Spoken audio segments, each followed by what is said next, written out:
السلام علیکم ورحمۃ اللہ وبرکاتہ. الحمد للہ والصلاة والسلام علی سیدنا رسول اللہ وعلی آلہ وصحبہ وعلی من والاه. اما بعد فقد قال اللہ تعالی فی القرآن المجید والفرقان الحمید. فاعوذ باللہ من الشیطان الرجیم. بسم اللہ الرحمن الرحیم. هو الذی ارسل رسولہ بالہدی ودین الحق لیظہرہ علی الدین کلہ وکفى باللہ شہیدا. صدق اللہ مولانا العظیم وصدق رسولہ النبی الامین الکریم. وقال تبارک وتعالی فی عظمت حبیبہ الکریم ان اللہ وملائکتہ یصلون علی النبی یا ایھا الذین آمنوا صلوا علیہ وسلموا تسلیما. اللہم صلی علی سیدنا شفیعنا حبیبنا ونبینا ومولانا محمد وعلی آلہ وصحبہ وبارک وسلم. اللہم صلی وسلم وبارک علی آل محمد وعلی آل محمد.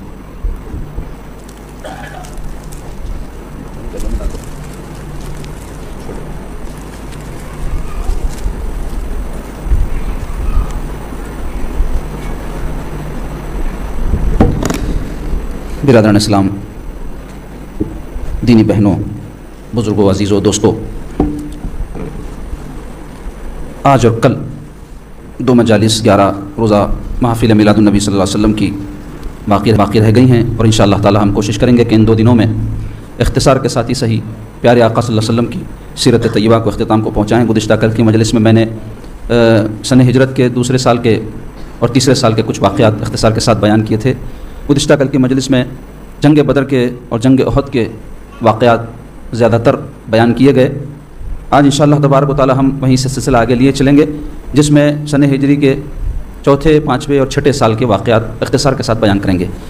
گزشتہ کل کے اختتام پر میں نے جنگ احد کے واقعات کے بیان میں صحابہ کرام رضوان اللہ تعالی علیہم اجمعین کی جانثاریاں اور فداکاریاں مختصراً بیان کی تھی. اور عزیزو، یہ بیان کرنے سے ہمارا مقصود یہ ہے کہ وہ مقدس ہستیاں جو رسول پاک علیہ الصلوۃ والسلام کے دیدار سے ایمان کی سعادت کے ساتھ مشرف ہوئیں، ان کی بڑی عظمت اور بڑی شان ہے. قرآن مجید میں، احادیث میں جا بجا اللہ تبارک و تعالیٰ صحابہ کرام رضوان اللہ تعالی اجمعین اور سرکار پاک علیہ الصلوۃ والسلام کے گھر والوں کے فضائل اور مناقب بیان فرمائیں، تاکہ ان کی عظمت، ان کا احترام، ان کی محبت ہمارے دلوں میں قائم رہے. یہ ہمارے ایمان کا حصہ ہے. رسول اللہ صلی اللہ علیہ وسلم کی محبت عین ایمان ہے، اور حضور کی محبت کی علامت اور نشانی یہ ہے کہ حضور پاک صلی اللہ علیہ وسلم سے جو چیز بھی علاقہ رکھتی ہے اس سے بھی ہم کو محبت ہو. اور یہی سنت صحابہ ہے کہ جس چیز سے بھی رسول اللہ صلی اللہ علیہ وسلم کو تعلق ہوتا تھا، صحابہ کرام اس چیز کا بھی احترام کرتے تھے اور اس کی بھی محبت اور چاہت اپنے دل میں رکھتے تھے. عزیزان گرامی، گزشتہ کل کی مجلس کے اختتام پر جنگ احد کے واقعات میں نے یہ بات بیان کی تھی کہ ابتدا میں تو مسلمان کفار مکہ پر غالب رہے، لیکن حضور پاک علیہ الصلوۃ والسلام کے حکم کو نہیں ماننے کی وجہ سے جنگ کا پانسا پلٹا، اور کفار نے پلٹ کر 2 طرفہ وار سامنے اور پیچھے سے مسلمانوں پر کیا، جس کی وجہ سے مسلمانوں کی صفیں منتشر ہو گئی اور کچھ آپس میں ایک دوسرے کو مارنے لگے، کچھ میدان چھوڑ کر بھاگ گئے. اور جو رسول اللہ صلی اللہ علیہ وسلم کے سچے جانثار تھے وہ حضور پاک علیہ الصلوۃ والسلام کی مدافعت اور حفاظت میں لگے رہے. ایسے موقع پر عظیم جانثاریاں نہ صرف مردوں نے بلکہ عورتوں نے بھی دکھلائی. میدان جنگ میں عموماً عورتیں نہیں آتی، ان کو نہیں لے جایا جاتا کیونکہ یہ مردانی کام ہے، لیکن اس موقع پر بعض عورتوں کو اس لیے لایا گیا تھا تاکہ وہ کچھ خدمت زخمیوں کی، پانی پلانے، مرم پٹی وغیرہ کرنے کی انجام دیں. اور کافر، جیسا کہ میں آپ سے کل عرض کیا، اس واسطے وہ اپنی عورتوں کو لائے تھے تاکہ میدان جنگ میں وہ ڈٹے رہیں اپنی عورتوں کی خاطر صحیح. یہ ان کا منشا اور مقصود تھا. تو بہرحال رسول اللہ صلی اللہ علیہ وسلم پر جانثاری اور فداکاری کے بے شمار واقعات صحابہ کرام کے آپ کو احادیث میں اور سیرت میں اور تاریخ میں ملیں گے. تو جنگ احد کے حوالے سے تو ایسا عظیم مظاہرہ جانثاری کا، فداکاری کا، حضور پاک صلی اللہ علیہ وسلم پر اپنے تن، اپنے من، اپنی جان کو قربان کرنے کا صحابہ کرام نے پیش کیا کہ خدا کی قسم روئے زمین پر قیامت تک پھر ایسا مظاہرہ نہیں ہو سکتا. انہی صحابہ میں حضرت طلحہ بن عبید اللہ رضی اللہ عنہ جو عشرہ مبشرہ میں سے مہاجر صحابی ہیں، ان کے بارے میں آتا ہے کہ جب کفار حضور پاک صلی اللہ علیہ وسلم پر ٹوٹ پڑے، کیونکہ قریش کے جو کفار تھے ان کا مقصد کیا تھا؟ رسول اللہ صلی اللہ علیہ وسلم کو جو ہے شہید کر دینا، کیونکہ مرکزی حیثیت رسول اللہ صلی اللہ علیہ وسلم کی تھی. ساری جو لڑائیاں اور سارے جو جھگڑے اور اختلافات ہیں وہ سب جو ہے حضور پاک علیہ الصلوۃ والسلام کی وجہ سے تھے، اور حضور پاک علیہ الصلوۃ والسلام کو اگر شہید کر دیا جائے تو سب جھگڑے ختم. یہ ان کا منشا تھا. اس کے لیے جب جنگ کا پانسا پلٹا تو سارے کفار مل کر کے ایک ساتھ رسول اللہ صلی اللہ علیہ وسلم پر ٹوٹ پڑے. تو ویسے وقت میں حضرت طلحہ رضی اللہ عنہ اپنے آپ کو رسول اللہ صلی اللہ علیہ وسلم کی ڈھال بنا لیے. انسان پر جب کوئی حملہ ہوتا ہے تو انسان کسی چیز کی اوٹ میں آ جاتا، درخت کی اوٹ میں آ جاتا، پتھر کی اوٹ میں آ جاتا، دیوار کی اوٹ میں آ جاتا، یا پھر کوئی چیز اپنے ہاتھ میں ہو تو اس سے اپنا بیچ بچاؤ کرتا ہے نا. تو حضرت طلحہ کیا کیے؟ رسول اللہ صلی اللہ علیہ وسلم کی ڈھال بن گئے. تو جو تیر اور تلوار کے وار رسول اللہ صلی اللہ علیہ وسلم پر کیے جاتے تھے وہ اپنے ہاتھوں پر اور اپنے جسم پر لیتے تھے، جس کے نتیجے میں 70 کے قریب ان کو زخم لگے. اور اسی طرح حضرت ابو طلحہ انصاری رضی اللہ عنہ، حضرت طلحہ تو مہاجر ہیں، ابو طلحہ انصاری مدینہ کے صحابی ہیں، یہ انصار میں سے ہیں. یہ بڑے زبردست جو ہے تیر انداز تھے، اور یہ رسول اللہ صلی اللہ علیہ وسلم کی مدافعت میں بہت تیزی سے مسلسل تیر چھوڑ رہے تھے. تو رسول پاک علیہ الصلوۃ والسلام تیر اٹھا اٹھا کر ان کو دیتے جاتے تھے اور فرماتے تھے کہ طلحہ تیر چلاتے آ جا. تو وہ ایسا زوردار تیر چلاتے تھے، کئی کمانیں انہوں نے تیر چلانے میں توڑ دی. یعنی بار بار تیر چلانے کی وجہ سے جو کمان ہم نے تو دیکھا بھی نہیں ہے تیر کمان ہوتی کیسا ہے، سنتے ہیں یا پھر تصویر میں دیکھ لی ہے. تو وہ جو کمانیں ہوتی ہیں وہ تار سے یا اور کوئی چمڑے سے بندھی ہوئی ہوتی ہیں، اس کی ڈور ہوتی ہے، اس سے کھینچتے ہیں. کبھی بچے کھیلنے کو لائے تو آپ دیکھے ہوں گے، اس کو تو چپ شوکی رہتی ہو، ذرا زور سے کھینچے تو ٹوٹ جاتی. لیکن جو جنگی کمانیں ہوتی تھی پہلے وہ بڑی مضبوط اور زوردار ہوتی تھی، کھینچنے پر بھی وہ دو طرف ایسا پھیل جاتی تھی، ٹوٹتی نہیں تھی. مگر ویسی کمانیں انہوں نے تیر مار مار کے توڑ دی تھی. ایسی بہادری کا مظاہرہ کیا.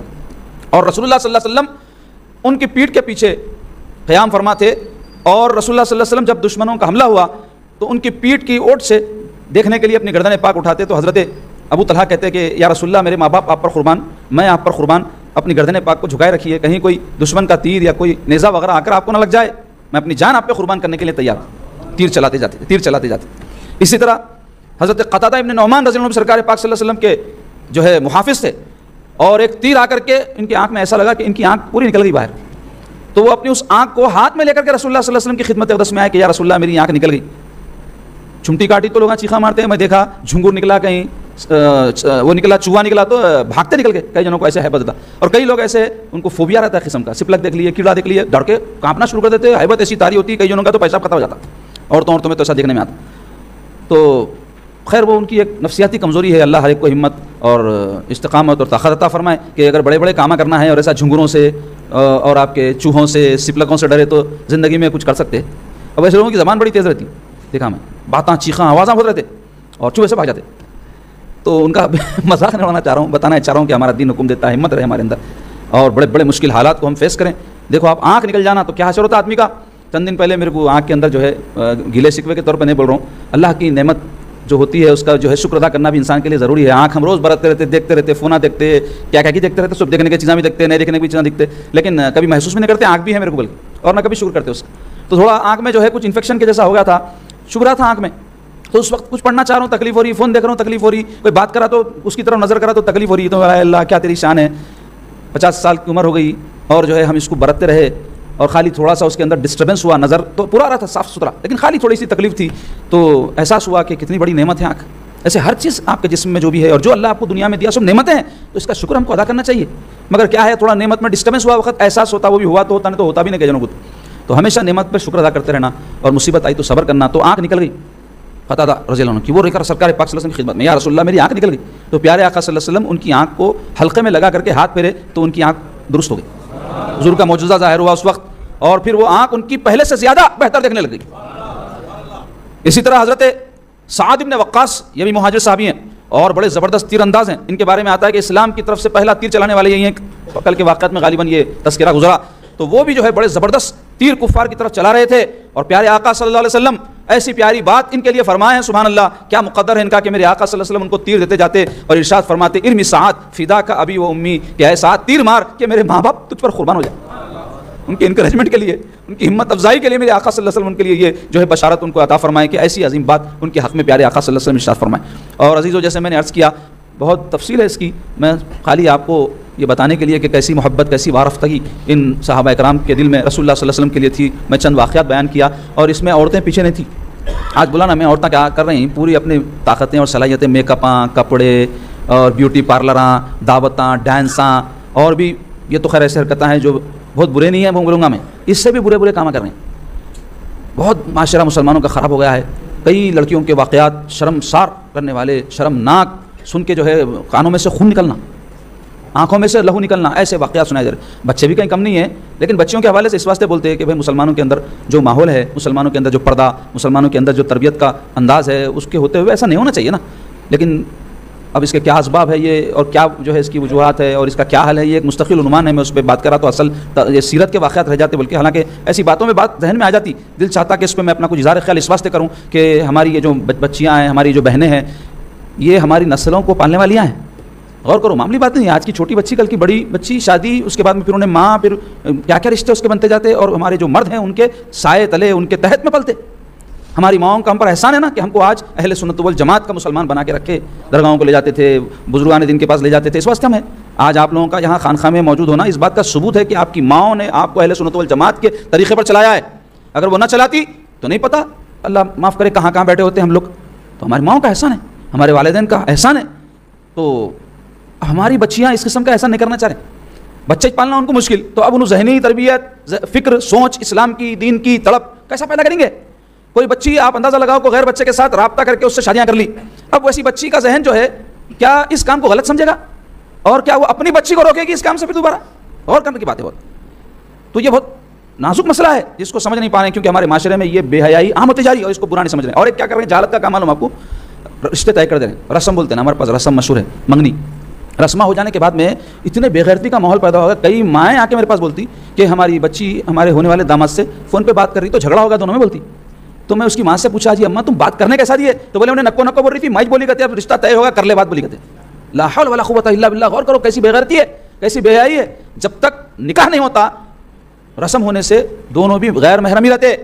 نکاح کے بعد ہی محرم کا رشتہ پیدا ہوتا. نکاح کرو جائے تو کرو بات، اور پھر میاں بیوی کا جو معاملات ہے وہ کرو، لیکن اس سے پہلے جائز نہیں ہے. اتنی بات نہیں معلوم، رسمہ کر لینے، توڑ لینے. ٹوٹا کے بولے تو بات چیت کرنے کہتے بچی، بچے کو نہیں سمجھ میں، بات چیت کے دوران بچے کو بچی نہیں، بچے کو بچہ نہیں سمجھ میں آیا، کہتے رشتہ ختم ہو گیا.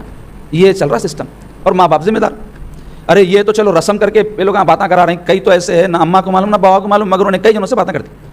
تو ایسی بھی کیا بے غیرتی ہے اس کی اور ان کے ماں باپ کی بے حسی کہ وہ جانتے بھی نہیں کہ ان کی بچی جو ہے کیا کچھ کر رہی ہے، کیا گل کھلا رہی ہے. ماں باپ کی ذمہ داری نہیں ہے. اتنا بخار آیا تو لے کے پھرتے دواخانوں کو، اتنا پیٹ میں درد تو پریشان ہو جاتے، اتنا منہ پہ دھبا آیا تو اسکن کے ڈاکٹروں کے جاتے، وہ ہوا تو ان کے نہیں جاتے. تمہاری بچی غیر شرعی کوئی حرکتیں کر رہی ہے اور تم کو پتہ ہی نہیں ہے. دین اپنا برباد کر لیتی، تم کو پتہ نہیں ہے. ایسی بھی کیا بے حسی ہے، ایسی بھی کیا جو ہے زندگی ہے. موت اچھی ہے اس سے، تو اس کے لیے بھی ہمارے لیے بھی اگر ایسی کوئی حرکت ہو رہی ہے. اب سب کچھ کرتے ہوئے ہوا تو قسمت کو کوس سکتے اور کچھ بھی نہیں کر سکتے. مختصر یہ کہ عزیزو، ایسی وہ جانثار خواتین تھی جو مردوں سے پیچھے نہیں رہی. جنگ میں آئی. کون تھی وہ؟ سیدہ کائنات بی بی فاطمہ الزہرا رضی اللہ تعالیٰ عنہ. جنگ احد میں وہ تشریف لائی تھی. اور اس کے علاوہ بی بی عائشہ صدیقہ رضی اللہ تعالیٰ عنہ، بی بی ام سلیم، اور بی بی ام سلیت، بی بی ام عمارہ رضی اللہ عنہ اجمعین. یہ ان کی شان تھی. ایک ایک عظیم واقعات ہے. آج کا پورا وقت خالی وہ واقعات بیان کرا تو ہو جاتا، مگر ہماری ماں اور بہنوں کے لیے تھوڑا جوش ایمانی ان کا بڑھانے کی خاطر، یا ان کو یہ احساس دلانے کی خاطر کہ بہت کچھ خدمت ہم کو دین کی کرنا ہے. کچھ نہیں کر سکے تو کم سے کم اتنا کر لو، اپنے بچے اور بچیوں کو مذہبی سوچ اور فکر کے ساتھ پال کے بڑا کر دو. یہی بہت بڑا کارنامہ ہو جائے گا تمہارا. تم کو پوچھ نہیں ہے تبلیغ کیوں نہیں کرے، کیونکہ ذمہ داری ہے نہیں عورتوں پہ. جہاد کیوں نہیں کرے، کوئی پوچھ نہیں ہے. لوگوں کو دین کی طرف دعوت کیوں نہیں دی، کوئی پوچھ نہیں ہے عورتوں کو. عورتوں کی ذمہ داری نہیں ہے، لیکن پھر بھی یہ ضرور ہے، فرض ہے ان پر کہ اپنی اولاد کی اچھی تربیت کریں، اپنی اولاد کا جو ہے معاملہ درست کریں. ہر ایک قوا انفسکم واہلیکم نارا، قرآن کہہ رہا ہے کہ اپنے کو بھی بچاؤ، اپنے گھر والوں کو بھی بچاؤ جہنم کی آگ سے. تو ایسی بچ جاتے کیا خالی؟ نہیں، کوشش کرنا پڑتا. پوری عمر ان کے اوپر کوشش کرنے کی ضرورت ہے. ایسا نہیں یہ کر دیا ہوگا مدرسے چلے آ رہے ہیں، کالج چلے آ رہے ہیں. نہیں، نظر رکھنا، خاص طور پہ عقیدوں کی حفاظت کرو. عقیدہ گیا سب گیا. اہل سنت والجماعت کے طریقے پر ان کو بڑا کرو، پالو، پوسو. کیا عقائد اہل سنت کے سمجھاؤ ان کو، بنیادی عقائد رسول اللہ صلی اللہ علیہ وسلم کی محبت، ان کے آل کی محبت، اصحاب کی محبت، اولیاء اللہ کی عقیدت ان کے دلوں میں پیدا کرو. کیسا پیدا ہوتی جی؟ بات ان کے کانوں تک پہنچنا، دل میں اترنا، ماحول رہنا اس کے لیے ہمارے گھروں میں، نظم رہنا. یہ ہے کام کرنے کا جو آج ضرورت ہے. بہرحال ان بیویوں میں سیدہ عائشہ صدیقہ رضی اللہ تعالیٰ عنہ جو ہے پانی لالا کر کے جو ہے سپاہیوں کو پلاتی تھی. سیدہ کائنات جب حضور پاک صلی اللہ علیہ وسلم جنگ احد میں زخمی ہو گئے تو حضور پاک علیہ السلام کی مرہم پٹی کر رہی تھی. حضور کا زخم سے خون جو ہے بہنا رک نہیں رہا تھا، تو جو ہے چٹائی لا کر کے اس کو جلا کر اس کی راکھ جو ہے رسول اللہ صلی اللہ علیہ وسلم کے زخم کے اوپر وہ لگائی. اسی طرح بی بی ام سلیت رضی اللہ تعالیٰ عنہ ابو سعید خدری کی والدہ ہیں، مشہور صحابیان ابو سعید خدری. تو یہ بھی زخمیوں کی مرہم پٹی کر رہی تھی اور زخمیوں کو پانی پلا رہی تھی. اس کے علاوہ بی بی ام عمارہ تو جہاد کی. ان کے شوہر، ان کے بچے سارے اس جنگ میں شریک تھے. بچے ذرا لڑکھڑا رہے تھے تو پکار کے تھے بیٹے آگے بڑھ، اور مقابلہ کر، ہمت دلاتی تھی عورت ہو کر کے. ان کے ایک بیٹے کو ابن قمیہ نام کا کافر جو رسول اللہ صلی اللہ علیہ وسلم کو بھی دندان مبارک شہید کیا تھا، وہ بدبخت جو ہے زخمی کر دیا، اور یہ آگے جو ہے بڑھ کر کے اپنے بیٹے کو سنبھال لی. پھر رسول پاک علیہ الصلوۃ والسلام پر جب کفار کی جو ہے یلغار ہوئی تو تلوار اٹھا کر کے رسول اللہ صلی اللہ علیہ وسلم کی مدافعت میں آ گئی، حضور کے پروٹیکشن کے لیے کھڑی ہو گئی. اور وہی کافر جب حضور کے سامنے سے گزرا تو رسول اللہ صلی اللہ علیہ وسلم فرمائے اے ام عمارہ یہی ہے دیکھ جو تیرے بیٹے کو مارا تھا. تو تلوار لے کر کے اس کے پیچھے دوڑی تو وہ بھاگتے ہوئے گر کے زمین پہ گھسٹ لیتے بھاگ رہا تھا. کہتے رسول اللہ صلی اللہ علیہ وسلم دیکھ کر ہنسنے لگے اور حضور فرمایا کتنی بہادر عورت ہے ام عمارہ، اللہ تعالیٰ نے تجھے جہاد کرنے کی توفیق نصیب فرمائی. اور پھر یہ جب جانثاری دکھائی اور تو رسول پاک علیہ الصلوۃ والسلام جو ہے جب تعریف کی ہے ان کی تو یہ کہنے لگے یا رسول اللہ مجھے کچھ نہیں چاہیے، بس ایک دعا آپ میری خاطر یا فرما دیں. اور یہ جو دعا ہے یہ سچے چاہنے والے کی دعا ہو سکتی ہے. ہمارے جیسے اگر رہے تو منتیں شروع ہو جاتے، بچے کی شادی ہو جائے، فلاں کام بن جائے، دکان چل جائے، یہ ہو جائے وہ ہو جائے. عاشقوں کی جو ہے دعائیں لینے کا طریقہ یہ ہوتا جو بی بی عمارہ سکھا کے گئی. کہنے لگی یا رسول اللہ مجھے کچھ نہیں چاہیے، بس آپ یہ دعا کر دیں کہ جس طرح آج میں آپ کے ساتھ ہوں، میرے گھر والے آپ کے ساتھ ہیں، کل کو جنت میں بھی ہم آپ کے ساتھ رہیں. یہ سن کر کے میرے آقا علیہ الصلوۃ والسلام کا دست رحمت اٹھا اور حضور پاک علیہ الصلوۃ والسلام نے دعا فرمائی اللہم اجعلہم رفقائی فی الجنہ، کہ اللہ ان لوگوں کو جنت میں میرا رفیق بنا دے. تو اس کے بعد یہ شان سے کہتی پھرتی تھی کہ رسول اللہ صلی اللہ علیہ وسلم مجھے فرما دیے، یہ دعا کر دی ہے اب اس کے بعد دنیا میں کوئی مصیبت مجھے مصیبت نہیں دکھتی بولے کہ میں رسول اللہ کے ساتھ جنت میں رہوں گی. ایک تو ایمان، دوسرے محبت کیسی ہے دیکھو، ایک تو یقین رسول اللہ صلی اللہ علیہ وسلم کی بات پہ، دوسرے چاہیے تو کیا چاہیے کہ رسول اللہ صلی اللہ علیہ وسلم کے ساتھ رہیں. یہ محبت کرنے والا چاہتا ہے ساتھ رہنا محبوب کے. تو مختصر یہ کہ ایسے عظیم کارنامے مردوں کے اور عورتوں کے جنگ احد میں دیکھنے میں آئے، لیکن مسلمانوں کو بڑی سخت ہزیمت اٹھانی پڑی حضور پاک صلی اللہ علیہ وسلم کے ایک حکم کو نہیں ماننے کی وجہ سے، اور 70 صحابہ کرام اس جنگ میں شہید ہوئے. حضرت سیدنا حمزہ بن عبد المطلب جو ہے اللہ اور اللہ کے رسول کے شیر، اور سید الشہداء حضرت حمزہ شہید ہوئے. حضرت مصعب بن عمیر رضی اللہ عنہ ایسے عظیم صحابی مدینہ طیبہ میں اسلام کا ڈنکا بجا دیے، وہ شہید ہو گئے. اس کے علاوہ زیاد بن سکن، حضرت حنظلہ اور بھی دیگر بہت سارے صحابہ، ان کی نماز جنازہ میدان احد میں پڑھائی گئی اور احد کے دامن میں ہی ان کی تدفین عمل میں آئی. آج بھی ان کے مزارات خیر و برکات کا مرکز بنے ہوئے ہیں اور اہل سنت والجماعت کے لوگ جا کر کے زیارت کرتے ہیں، کیونکہ یہ سنت ہے رسول اللہ صلی اللہ علیہ وسلم. پیارے آقا صلی اللہ علیہ وسلم شہدائے احد کی زیارت کے لیے جایا کرتے تھے. بخاری شریف، مسلم شریف، معتبر حدیث پاک کی کتابوں میں موجود ہے. بدبختے بولتے نہیں جانا درگاہوں پہ. ارے بھائی ہمارے لیے ہم اپنی نسبت سے درگاہ بولتے ہیں اس کو، ورنہ ہے تو وہ قبرستان ہی نا، لیکن ان بزرگوں کی شان اور ان کی عظمت کی وجہ سے درگاہ کا لفظ استعمال کرتے ہیں. رسول اللہ صلی اللہ علیہ وسلم جب تشریف لے گئے تو حضور کے لیے تو وہ قبرستان ہے، اور حضور جہاں جائیں جن کے پاس جائیں ان کے لیے وہ سعادت ہے. اور اس کے برعکس ہمارے لیے ہم جب اللہ والوں کے پاس جاتے ہیں ہمارے لیے سعادت ہے. بعد والے جتنے بھی ہوں گے صحابہ کے تابعین، تبع تابعین، قیامت تک جتنے آئیں گے ان سب کے لیے ان کی مزارت پر جانا سعادت مندی ہے کہ ان کی زیارت کا شرف نصیب ہو رہا ہے کہ رسول اللہ صلی اللہ علیہ وسلم بھی تشریف لے گئے تھے اور ہم بھی جا رہے ہیں، حضور کی سنت پہ بھی عمل ہو رہا ہے، اللہ والوں کی زیارت بھی ہو رہی. تو مختصر یہ کہ حضور علیہ الصلوۃ والسلام نے جب حضرت حمزہ رضی اللہ عنہ کی نماز جنازہ پڑھائی تو نماز جنازہ میں کتنے تکبیرات رہتے؟ 4. اور یہ فرض ہے اللہ اکبر کا لفظ ادا کرنا، مقتدی بھی کرنا، امام بھی کرنا. مسئلہ معلوم کرنا آسان طریقہ ہے نماز جنازہ کا، وہ بھی نہیں آتا کئی لوگوں کو. چھوٹی ایک دعا ہے، باقی تو درود ابراہیم اور باقی جو بھی چیزیں پڑھتے وہ تو روزانہ پڑھتے سو نمازوں میں ہے. حال ایک دعا ہے وہ بھی یاد نہیں کرتے. اپن یاد نہیں کرے، کوئی بھی یاد نہیں کرا تو اپنے اوپر پڑھیں گے لوگ، اپن جیسے انہوں بھی ویسے ہو جائیں گے پھر. اور یاد کرنا پڑھنا تو 4 تکبیرات فرض ہے.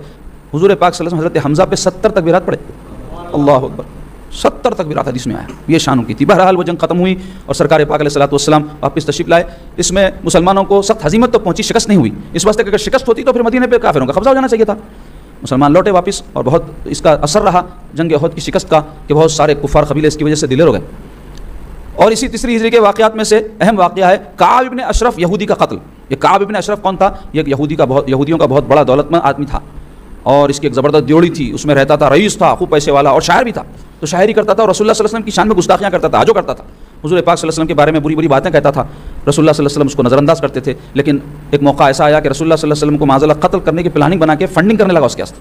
صحابہ کرام کو معلوم ہوا محمد ابن مسلمہ رضی اللہ عنہ یہ اپنے ساتھیوں ابو نائلہ، عباد ابن بشر اور حارث اور ابو ابصہ رضی اللہ عنہ کے ساتھ اس کے جو ہے دیوڑی میں داخل ہوئے. اور بڑی واقعات کی تفصیل بیان کروں گا تو آگے کے واقعات بیان کرنے کے لیے وقت نہیں بچے گا، اس لیے مختصر یہ کہ آپ اپنے ساتھیوں کے ساتھ گئے اور اس کی گردن اتار دی اور رسول اللہ صلی اللہ علیہ وسلم کی خدمت اقدس میں آ کر حضور کو یہ جو ہے خوشخبری سنائی کہ یا رسول اللہ آپ کا جو جانی دشمن اور گستاخ تھا اس کا ہم نے کام تمام کر دیا. تو یہ ایک اہم واقعہ ہے ہجرت کے 3 سال کا. تو کیا پتہ چلا اس سے؟ صحابہ صرف جان دینا نہیں بلکہ جان لینا بھی جانتے تھے. رسول اللہ صلی اللہ علیہ وسلم کی محبت میں جان دیتے بھی تھے، جان لیتے بھی تھے. یہی جذبہ ایمان والوں کا ہونا چاہیے. جب ضرورت ہو حضور کے لیے جان دینے کی تو دے دیں، جب ضرورت پڑے لینے کی تو لے لیں. مگر یہ موقع ہے نہیں ہے وہ کون سمجھے گا؟ اس کے لیے جب علماء ہمارے جو بھی ایسے لوگ جو دین میں مہارت رکھتے ہیں وہ اگر کہیں کہ یہ لینے کا موقع ہے تو لے لیں، جب وہ دینے کا موقع ہے کہیں دے دیں. یہ ایمان والوں کا طریقہ ہوتا ہے. بہرحال تیسری ہجرت کے واقعات میں ایک غزوہ غطفان ہے. یہ غطفان جو ہے ایک قبیلے کا نام ہے. دعثور بن حارث نام کا جو ہے اس کا ایک سردار تھا. رسول اللہ صلی اللہ علیہ وسلم کو خبر پہنچی. رسول اللہ صلی اللہ علیہ وسلم کا انٹیلیجنس کا جو نظام تھا بڑا زبردست تھا اور وہ رپورٹس لاتے رہتے تھے رسول اللہ صلی اللہ علیہ وسلم کی خدمت میں. تو حضور کو یہ اطلاع ملی کہ دعثور بن حارث نام کا شخص ایک فوج تیار کر رہا ہے اور وہ مدینے پر حملہ کرنے کا ارادہ رکھتا ہے. تو رسول پاک علیہ الصلوۃ والسلام بنفس نفیس اس کے قلع قمع کرنے کے لیے تشریف لے گئے. 400 صحابہ کا لشکر حضور پاک علیہ الصلوۃ والسلام کے ساتھ تھا.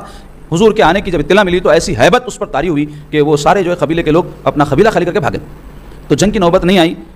رسول پاک علیہ الصلوۃ والسلام جب اس جنگ سے واپس لوٹ رہے تھے تو بارش ہو گئی. تو پیارے آقا صلی اللہ علیہ وسلم ایک درخت کے نیچے جو ہے تشریف فرما ہو گئے اور حضور پاک صلی اللہ علیہ وسلم کے کپڑے بھیگ گئے تھے. تو کرتے مبارک نکال کر حضور نے جو ہے درخت پر لٹکا دیا اور اپنی تلوار جو ہے عظیم کو ایک جو ہے جھاڑ کے کونے پر لٹکایا. تو یہ جو دعثور تھا یہ دور سے جو ہے سب معاملے چھپ کے دیکھ رہا تھا. صحابہ اکرام بھی سارے بکھر گئے تھے, یعنی اپنی اپنی جگہوں پر آرام سے بیٹھے ہوئے تھے کیونکہ کسی کو اندازہ نہیں تھا کہ ایسا کام ہونے والا ہے. تو وہ دیکھ کے کیا کرا, فوری جھپٹتے ہوئے رسول اللہ صلی اللہ علیہ وسلم کے پاس آیا اور اس تلوار کو نکال کر کے سرکار کی حضور پاک صلی اللہ علیہ وسلم کے اوپر تان کے کہنے لگا, اے محمد صلی اللہ علیہ وسلم اب تم کو مجھ سے کون بچائے گا. تو پیارے آقا صلی اللہ علیہ وسلم اپنی گردن پاک اٹھائے, اس کو دیکھ کر ارشاد فرمائے اللہ. اتنا فرمانا تھا کہ اس لفظ اللہ کا ایسا اثر اس کے اوپر ہوا, تھرتھری چھوٹ گئی اور تلوار اس کے ہاتھ سے گر گئی. تو پیارے آقا صلی اللہ علیہ وسلم اس تلوار کو اٹھا کر اس کی طرف تان کر فرمائے, اب بتا تجھے کون بچائے گا. تو کہنے لگا مجھے کوئی نہیں بچا سکتا. حضور پاک صلی اللہ علیہ وسلم فرمایا جا میں تیرے کو معاف کرتا ہوں. تو رسول اللہ صلی اللہ علیہ وسلم کے یہ اعلیٰ اخلاق دیکھا تو بعض علماء کہتے ہیں کہ اسی وقت مسلمان ہو گیا. بعض کہتے ہیں اس وقت مسلمان نہیں ہوا, توفیق ہونا نا بھائی, نہیں ہوتی توفیق, بعد میں چل کر کے مسلمان ہو گیا. لیکن میرے آقا علیہ الصلوۃ والسلام کی شان عفو و درگزر دیکھو, جان لینے کے لیے آیا تھا, پیارے آقا صلی اللہ علیہ وسلم اس کو معاف فرما دیے. تو ہجرت کے تیسرے سال کا یہ اہم واقعہ ہے. اب آئیے ہجرت کے تیسرے سال ہی کے واقعات میں کچھ متفرق واقعات اختصار کے ساتھ بیان کرتا چلوں. حضرت امام حسن مجتبیٰ رضی اللہ عنہ کی ولادت بھی جو ہے یہ ہجرت کے تیسرے سال ہوئی. سرکار پاک صلی اللہ علیہ وسلم کے باغ نبوت کے جو پھول, جنتی نوجوانوں کے سردار رسول اللہ صلی اللہ علیہ وسلم, جب ان کی ولادت ہوئی حضرت مولا علی کے گھر پر تشریف لے گئے اور حضور نے پوچھا کہ بچے کا کیا نام رکھا ہے. حضرت علی عرض کیے یا رسول اللہ حرب. حرب کے معنی ہوتے جنگ کے. حضور فرمایا نہیں میرا بچہ حرب نہیں ہے, میرا بچہ حسن ہے. حسن کے معنی اچھے کے ہوتے ہیں نا, حسن ہے, خوبصورت ہے, حسین ہے, جمیل, ایسا نام رکھا حضور پاک صلی اللہ علیہ وسلم نے. اور پیارے آقا صلی اللہ علیہ وسلم نے ان کی تہنیک فرمائی. تہنیک کسے کہتے ہیں؟ تہنیک کہتے ہیں بچہ پیدا ہونے پر اس کے کان میں اذان اور اقامت دینا اور اس کو شہد چٹانا جو کرتے ہیں نا, اس کو تہنیک کہتے ہیں. تو یہ بھی جو ہے سنت ہے رسول اللہ صلی اللہ علیہ وسلم کی, اور اپنے شہزادے کی حضور پاک صلی اللہ علیہ وسلم نے تہنیک فرمائی. اور اسی تیسری ہجری میں حضرت حفصہ بنت عمر رضی اللہ عنہ سے رسول پاک صلی اللہ علیہ وسلم نے عقد فرمایا. حضرت حفصہ کون ہے؟ سیدنا عمر فاروق رضی اللہ عنہ کی صاحبزادی ہیں, 20 سال میں بیوہ ہو گئی تھی. ان کے شوہر جو ایک جنگ میں شہید ہو گئے تھے. تو رسول پاک علیہ الصلوۃ والسلام نے ان کی حوصلہ افزائی کے لیے اور لوگوں کو یہ بتانے کے لیے کہ جو جوان عورتیں ان کے شوہر دین کی خاطر قربانیاں دیتے ہیں ان کے ساتھ ہم کو حسن سلوک کرنا چاہیے, پیارے آقا صلی اللہ علیہ وسلم کو اپنی زوجیت میں قبول فرمائیں. اس کے علاوہ حضرت عثمان بن عفان رضی اللہ عنہ اور حضرت ام کلثوم رضی اللہ عنہ جو سرکار پاک صلی اللہ علیہ وسلم کی شہزادی ہیں, ان کا عقد ہوا. کیونکہ جنگ بدر کے موقع پر سرکار پاک صلی اللہ علیہ وسلم کی شہزادی بی بی رقیہ جو حضرت عثمان غنی کی پہلی زوجہ پاک تھی, ان کا وصال ہو گیا تھا. تو رسول پاک علیہ الصلوۃ والسلام نے یہ اپنی دوسری شہزادی بھی حضرت عثمان غنی رضی اللہ عنہ کی عقد میں دے دی اور بعد میں چل کر کے یہ بھی وصال فرما گئی. سرکار بخیر حیات تھے. تو پیارے آقا صلی اللہ علیہ وسلم فرمایا اللہ تعالیٰ مجھے اور بیٹیاں دیتا تو میں وہ بھی عثمان کی عقد میں دے دیتا فرمایا. اور اسی سن میں یعنی تیسری سن ہجری میں میراث کے احکام نازل ہوئے. میراث کسے بولتے بھائی؟ کئی لوگوں کو تو پتہ بھی نہیں. میراث بولے تو کوئی آدمی مر گیا بعد اس کے بیوی بچوں کو یا جو حقدار بنتے ہیں ان کو جو حق دیا جاتا ہے اس کو بولتے ہیں میراث. ترکہ بولتے ہیں اس کو. آدمی چھوڑ کے مارا تو چیزوں کیا بولتے ہیں؟ ترکہ. تو ترکے میں مال رہتا, جائیداد رہتی, چیزاں رہتے, تو وہ بانٹ دیے جاتے. اور ہمارے پاس اس کا پورا سسٹم ہے. ایسا نہیں ہے میرے کو جو پسند ہے لے لیتا ہوں میں, تیرے کو کرتے بہنا مرتے بولتے سونا ہماری امی کا ہمارا رکھتے دیکھو دے, یا بھائیاں کیا بولتے جائیداد ہماری ہے ہماری امی کو ہم رکھتے تھے تیرے کو ہی کو ہونا. یہ جھگڑے ہے. بھائیاں لڑ لیتے, بھائیاں بہنا لڑ لیتے, جس کا بھی حق نکلتا لڑ لیتے رہتے, ماؤں کو محروم کر دیتے. ہم مسلمان ہیں. مسلمان بولتے خالی نمازاں پڑھنے والے کو, ٹوپیاں پہننے والے کو, واضح کرنے والے کو, داڑیاں چھوڑنے والے کو نہیں بولتے. مسلمان اس کو بولتے جو اللہ رسول کے حکم کے تابع زندگی گزارے, حرام حلال کے مطابق احکام کے مطابق زندگی گزارے, شریعت کی پابندی کے ساتھ زندگی گزارے. اللہ رسول کی محبت کا ہم دعویٰ کرتے نا, تو اس دعوے کی دلیل کیا ہے؟ ہمارا کوئی کام بھی اپنی مرضی سے نہیں, اللہ رسول کے حکم کے مطابق ہونا. تو میراث کے بارے میں پول کھل جاتی مسلمانوں کی. دیکھا میں بڑے بڑے باتیں کرتے, کئی مذہبی لوگوں کو دیکھا میں کہ ان کے اندر ایسا سخت اختلاف ہے جبکہ ان کو واضح طور پہ معلوم ہے کہ اس کے اتنے صاف ستھرے احکام ہیں کہ اگر کوئی اس کے مطابق تصفیہ کرنا چاہے تو منٹوں کے اندر تصفیہ ہو جاتا ہے, صحیح منٹوں میں. ان کا یہ حق, ان کا یہ حق, ان کا پورا شریعت مقرر کر دی, قرآن سے ثابت ہے. چلو بھائی حدیث لائے تو یہ ضعیف غریب بول کے لڑ لے رہے ہیں آج کل. اللہ کے حبیب صلی اللہ علیہ وسلم سے محبت کرنے والے کو ضعیف غریب کیا معلوم؟ جی میرے آقا کی بات ہے بس اس پہ عمل کرتا دل و جان سے. یہ بےہودے پنے کے باتیں سب فتنہ پروانہ یہ نکالے سو ہے جو یہ دعویٰ کرتے کہ ہم قرآن اور حدیث پہ چلتے. ارے حدیث پہ چلتے بولتے حدیث بتائے تو ضعیف بولتے تم, اور تم کو ضعیف سمجھ میں آئی. جو پہلے ہمارے بڑے بڑے ائمہ ہیں ان کو نہیں معلوم تھا یہ حدیث ضعیف ہے. سو یہ بھی بہت بڑا فتنہ ہے دین کے اندر جو آج پھیلایا جا رہا ہے. نام تو لیتے قرآن حدیث کا, مخالفت کرتے قرآن حدیث کی. آ جائیں کرسی ڈالو بیٹے, آئیے کرسی دلاؤ. بہرحال عزیزو, میراث کے پورے احکام ہیں شریعت میں. اس کی بڑی تاکید ہے کہ اسی کے مطابق جو ہے ہم اپنے تمام یہ تصفیہ کریں. اگر نہیں کریں گے تو یاد رکھو نقصان اٹھائیں گے دنیا میں بھی آخرت میں بھی. ایک تو تنازع باقی رہیں گے, دوسرے اللہ رسول کی ناراضگی مقدر ہو جائے گی. اس کے علاوہ مشرکات سے پہلے نکاح جائز تھا, ہجرت کے تیسرے سال اس کی حرمت آ گئی کہ مشرک عورتوں سے نکاح نہیں کیا جا سکتا. تو یہ مختصر واقعات تھے ہجرت کے تیسرے سال کے. اب آئیے ہجرت کے چوتھے سال کے کچھ اہم واقعات میں آپ کے سامنے بیان کروں گا. اس میں پہلا اہم واقعہ ہے سریہ ابو سلمہ رضی اللہ عنہ صحابی ہیں. رسول اللہ صلی اللہ علیہ وسلم ان کو ایک جو ہے جنگ کے لیے ذمہ دار بنا کے بھیجے تھے, اس وجہ سے یہ جو جنگ کا واقعہ ان کے نام سے منسوب ہے اور مشہور ہے. طلحہ بن خولد اور اس کا ایک بھائی تھا, یہ دونوں جو ہے ایک قبیلے کے سردار تھے. یہ لوگ مسلمانوں سے جنگ کی پلاننگ اور تیاری کر رہے تھے, تو رسول پاک علیہ الصلوۃ والسلام حضرت ابو سلمہ کو ان کی سرکوبی کے لیے بھیجے. تو جنگ کی نوبت نہیں, یہ لوگ بھی ڈر کے فرار ہو گئے. 150 مجاہدین اس جنگ میں گئے تھے اور مال غنیمت وغیرہ مسلمانوں کو حاصل ہوا. اسی طرح اور ایک مشہور سریہ ہجرت کے چوتھے سال عبداللہ ابن انیس رضی اللہ عنہ کا ہے. خالد بن سفیان نام کا ایک دشمن تھا رسول اللہ صلی اللہ علیہ وسلم کا, اس نے جنگ کی تیاری کی. تو حضور پاک علیہ الصلوۃ والسلام نے حضرت عبداللہ ابن انیس رضی اللہ عنہ کو اس کی سرکوبی کے لیے بھیجا. تو وہ گئے اور اس کی گردن کاٹ کے رسول اللہ صلی اللہ علیہ وسلم کی خدمت میں پیش کر دیے. رسول پاک علیہ الصلوۃ والسلام کی بہادری اور ان کی جانثاری پر خوش ہو کر کے اپنی جو ہے چھڑی ان کو عنایت فرمائے, عصا, رسول اللہ صلی اللہ علیہ وسلم کا عصا. تو انبیاء کے پاس عصا رہتا تھا, سنت تھی ان کی. حضرت موسیٰ کے عصا کا تو قرآن میں جگہ جگہ ذکر ہے, تو رسول اللہ صلی اللہ علیہ وسلم کے پاس عصا رہتا تھا. وہ عصا عطا فرمائے تو وہ لے کر کے حضرت عبداللہ ابن انیس اتنا خوش ہوئے, کہنے لگے کہ میں انشاءاللہ جنت میں بھی جب پھروں گا تو یہ لکڑی میرے ہاتھ میں سرکار کی رہیں گی. بول کے ایسا خوش. عاشق کو تو محبوب کی متعلقہ چیز ہونا. تو ان کا جب وصال ہونے لگا تو وصیت کرے تھے کہ رسول اللہ صلی اللہ علیہ وسلم کے اس جو ہے چھڑی کو میری کفن میں رکھ دینا. تو ان کی کفن میں رکھا گیا. تو اس سے صحابہ کے عقیدے کا پتہ چلتا کہ متعلقات نبی سے بھی ان کو کیسی محبت تھی. حضور سے تو تھی جو چیز رسول اللہ صلی اللہ علیہ وسلم سے تعلق رکھتی تھی اس سے بھی محبت کرتے تھے. کئی صحابہ کے بارے میں احادیث میں آیا ہے کہ جب دنیا سے تشریف لے جا رہے تھے تو وصیت کرے کہ رسول اللہ صلی اللہ علیہ وسلم کے آثار مبارک جو ان کے پاس تھے ان کی قبروں میں رکھے جائیں. ہاں یہ بات ضرور ہے کہ وہ معتبر مستند آثار مبارک تھے. اب آج کل آثار مبارک کے نام کے اوپر بھی بہت تماشے ہو رہے ہیں, جعلی آثار مبارکہ بنا لے رہے ہیں, جہاں چاہے زیارتیں کرا رہے ہیں, اپنے مسلمان لوگ بھی بھولے بھالے, جہاں نظر آیا چلے بس, کون ہے کیا ہے کچھ بھی نہیں معلوم. رسول اللہ صلی اللہ علیہ وسلم کے جو نالین پاک ہے چند ہے, اس کی پوری فہرست ہے, اور پھر وہ بھی دنیا میں گننے چنے ہیں. اب جس کو دیکھو نالین پاک ہے اس کے پاس حیرت ہو رہی ہے کہاں سے بن جا رہے ہیں. ارے بھائی بولو ایسا کہ نقل ہے اس کی بولو, تو وہ بھی ہمارے نزدیک قابل احترام ہے کہ حضور پاک صلی اللہ علیہ وسلم کے نالین پاک کی نقل ہے, لیکن اصل کی طرح اس کو پیش کرنا دھوکے بازی ہے, جال سازی ہے. جیسے حدیثوں میں جال سازی ہوتی اور دیگر شریعت کے احکام میں کئی جال سازیاں ہوتی, ویسے یہ بھی جال سازی ہے. تو اس سے بھی اجتناب کرنا. جہاں گلیوں میں کوچوں میں آثار مبارک نہیں, معتبر مستند اگر کہیں ہے تو واقعی میں اس کا احترام ہونا چاہیے. احترام اس کا نہیں کرنا بہت بڑا گناہ ہے, اور گستاخی کرنا تو اسلام سے خارج کر دیتا ہے. واقعتاً کچھ سرکار سے متعلقہ چیز ہے. تو بہرحال یہ سریہ عبداللہ ابن انیس. اس کے بعد ایک اہم واقعہ سیرت طیبہ میں جو بڑا واقعہ ایسا ہے, حادثہ کہا جائے اس کو تو وجہ ہوگا, غمزدہ کرنے والا, وہ ہوا رجی کا واقعہ, یا اس کو حادثہ رجی بھی کہا جاتا ہے. رجی ایک مقام کا نام ہے. عصفان اور مکہ کے بیچ میں یہ جو ہے رجی نام کا مقام ہے. وہاں قبیلہ عزل اور قارہ نام کے دو قبیلے رہتے تھے, بدو قسم کے لوگ تھے. تو وہاں سے کوئی حضور کی خدمت میں آئے اور کہنے لگے کہ اے محمد صلی اللہ علیہ وسلم, آپ اپنے پاس سے کچھ معلمین کو ہمارے قبیلے میں بھیج دیں تاکہ وہ آ کے ہمارے پاس دین کی تعلیم دیں, ہمارے عورتوں کو, بچوں کو, ہمارے بڑوں کو. تو رسول پاک علیہ الصلوۃ والسلام کیا کیے, عاصم بن ثابت رضی اللہ عنہ بڑے مجاہد صحابی تھے اور بڑے زبردست جو ہے دین کی تعلیمات سے واقف صحابی تھے, ان کے ساتھ 9 اور صحابہ کو ان کے قبیلے میں بھیجے. تو جب یہ راستے میں مقام رجی پر پہنچے تو یہ عزل اور قارہ قبیلوں کے کفار اور مشرکین نے غداری کر دی, اور قبیلہ بنو لیحان ایک قبیلہ تھا جو سخت دشمن قبیلہ تھا مسلمانوں کا, ان کے 200 افراد کو جمع کر کے ان لوگوں کے اوپر اٹیک کر دیا. تو یہ صحابہ تو معلمین تھے, مولوی قسم کے لوگ تھے, لیکن ایسا نہیں تھا کہ ہمارے جیسے زمانے کے مولوی کم مجاہد رہتے تھے. وہ لوگ جب ضرورت پڑی تعلیم کی تو تعلیم, جب ضرورت پڑی تلوار کی تو تلوار اٹھاتے تھے, جب جیسے حالات ہوتے تھے اس کے لیے تیار. ایسا ہی ہونا چاہیے مسلمان کو. شرافت اپنی جگہ, اپنی مذہبی معاملات, اپنی مذہبی رسومات اپنی جگہ, لیکن جب ضرورت پڑے, جیسے میدان میں ضرورت پڑے ویسے میدان کے لیے ہم کو تیار ہونا چاہیے. اس کے لیے اپنی نسلوں کو ویسا تیار کرنا. آج بچوں کو کس طریقے سے پرورش ہو رہی ہے آپ دیکھو, پاکٹاں کھلا کے, وہ چپساں بسکٹاں, میرے پاس اتنے بچوں کو لے کے آتے روزانہ, کوئی دن نہیں گزرتا 2-4 ماہ بچہ بیمار. میری تحقیق یہ ہے اس کی بہت بڑی وجہ ہے بچوں کو غذا صحیح نہیں مل رہی. کیا مل رہی, ذرا رویا کہ پاکٹ دے دیتے ہاتھ میں, چپساں دے دیتے, بسکٹاں دے دیتے. وہ پورے پریزرویٹیوز بولے تو کوئی چیز خراب نہیں ہونا بلکہ اس کو بچانے کے کیمیکل ملے ہوئے رہتے. پاکٹ 25 دن, 2 مہینے, 3 مہینے, 6 مہینے خراب نہیں ہو رہی. کیسا نہیں ہو رہی بھائی؟ چپس آلو کے آپ رکھ دو کوئی ٹیبل کے اوپر, ایک سے دوسرے دن میں سڑ جاتے. وہ پاکٹ کے اندر کبھی نہیں سڑنے کا بھی غور کرے, اس میں کیمیکل ملے ہوئے. اتنے معصوم بچوں کو خالی مزے کی خاطر آپ دے رہے ہیں, انہوں کھا لے رہے ہیں. بیمار ہونے کی بہت بڑی وجہ یہ ہے. اب آپ بول رہے ہیں سیرت پہ بیان ہو رہا ہے, یہ کیا بول رہے ہیں؟ ارے بھائی رسول اللہ صلی اللہ علیہ وسلم اپنی صحت کی حفاظت کرو, بولے اللہ کی امانت ہے. حضور فرمایا 2 نعمتیں ہیں جس کے بارے میں لوگ دھوکے میں مبتلا ہے, ایک صحت ہے فرمایا, ایک فراغت. تو صحت بہت بڑی نعمت ہے. آدمی صحت مند رہا تو جہاد کریں گا, نماز پڑھیں گا, عمرہ کریں گا, حج کریں گا, خدمت کریں گا, صلہ رحمی کریں گا. بیمار پڑا ہوا ہے, مرتھنگڑا, کسی کام کا نہیں, بوجھ ہے سوسائٹی پہ انہیں, تو ہم ویسے بچے بڑے کر رہے ہیں. تو بچوں کو صحت مند بنانا, تو وہ آج کے بچے کل کے بڑے, کل کے ہماری قوم کے یہی لوگ جو ہے ذمہ دار ہیں.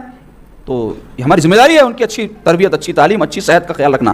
بہرحال وہ صحابہ اکرام جو ہے اپنے بچاؤ کے لیے پہاڑ کے اوپر چڑھ گئے. حضرت عاصم بن ثابت رضی اللہ عنہ کے ساتھی, اور یہ تیروں کی بارش ادھر سے کفار کرنے لگے. ان کے لوگ بلینک تھے, ان کے پاس اندازہ نہیں تھا ایسا ہوگا, مگر اب جان پہ بنا ہی تو لوگ پتھراؤ کرے صحابہ, ایسے زوردار پتھراؤ کرے کہ وہ 200 افراد ہوتے ہوئے بھی ان کے اوپر کنٹرول نہیں حاصل کر سکے. تو پھر دھوکے سے کام کرتے ہوئے بولے ارے بھائی جان دو, جو بھی ہو گیا, ہمارے لوگوں نے غلطی کر دی ہے, آپ لوگ آ جائیے, ہم لوگ امان دے دیتے.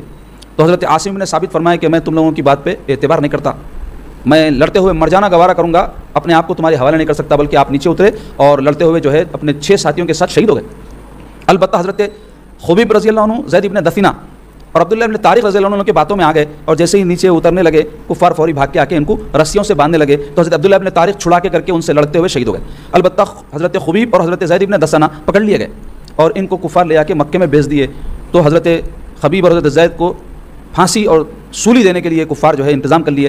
حضرت خبیب کو جب پھانسی دینا چاہتے تھے ان سے پوچھے کہ آپ کی آخری خواہش کیا ہے, تو آپ فرمائے 2 رکعت نماز. تو کافر بولے ٹھیک ہے پڑھ لو, ہمارا کیا جا رہا, آپ جلدی جلدی پڑھے. اس کے بعد میں فرمائے تم کو معلوم میں جلدی کیوں پڑھا, تم لوگ یہ نہیں سمجھنا موت کے خوف سے میں نماز لمبی کر دیا, حالانکہ مجھے طویل نماز پڑھنا بہت پسند ہے, مگر تمہارے کو یہ خیال نہ ہو کہ میں بزدل ہوں, اس واسطے جلدی نماز پڑھے. آپ کو شہید کر دیا اس کے. حضرت زید بن دثینہ رضی اللہ عنہ کو پھانسی پر لٹکانے کے لیے گلے میں رسی ڈال دیے. تو ویسے وقت میں ابو سفیان آ کے جو ہے ان سے پوچھا کہ اے زید اب تو ایسا وقت ہے تمہارا کہ دنیا سے جانا ہے. اب ایسے وقت میں تم سے ایک سوال کرتا ہوں, اس کا جواب سچے طریقے سے دینا.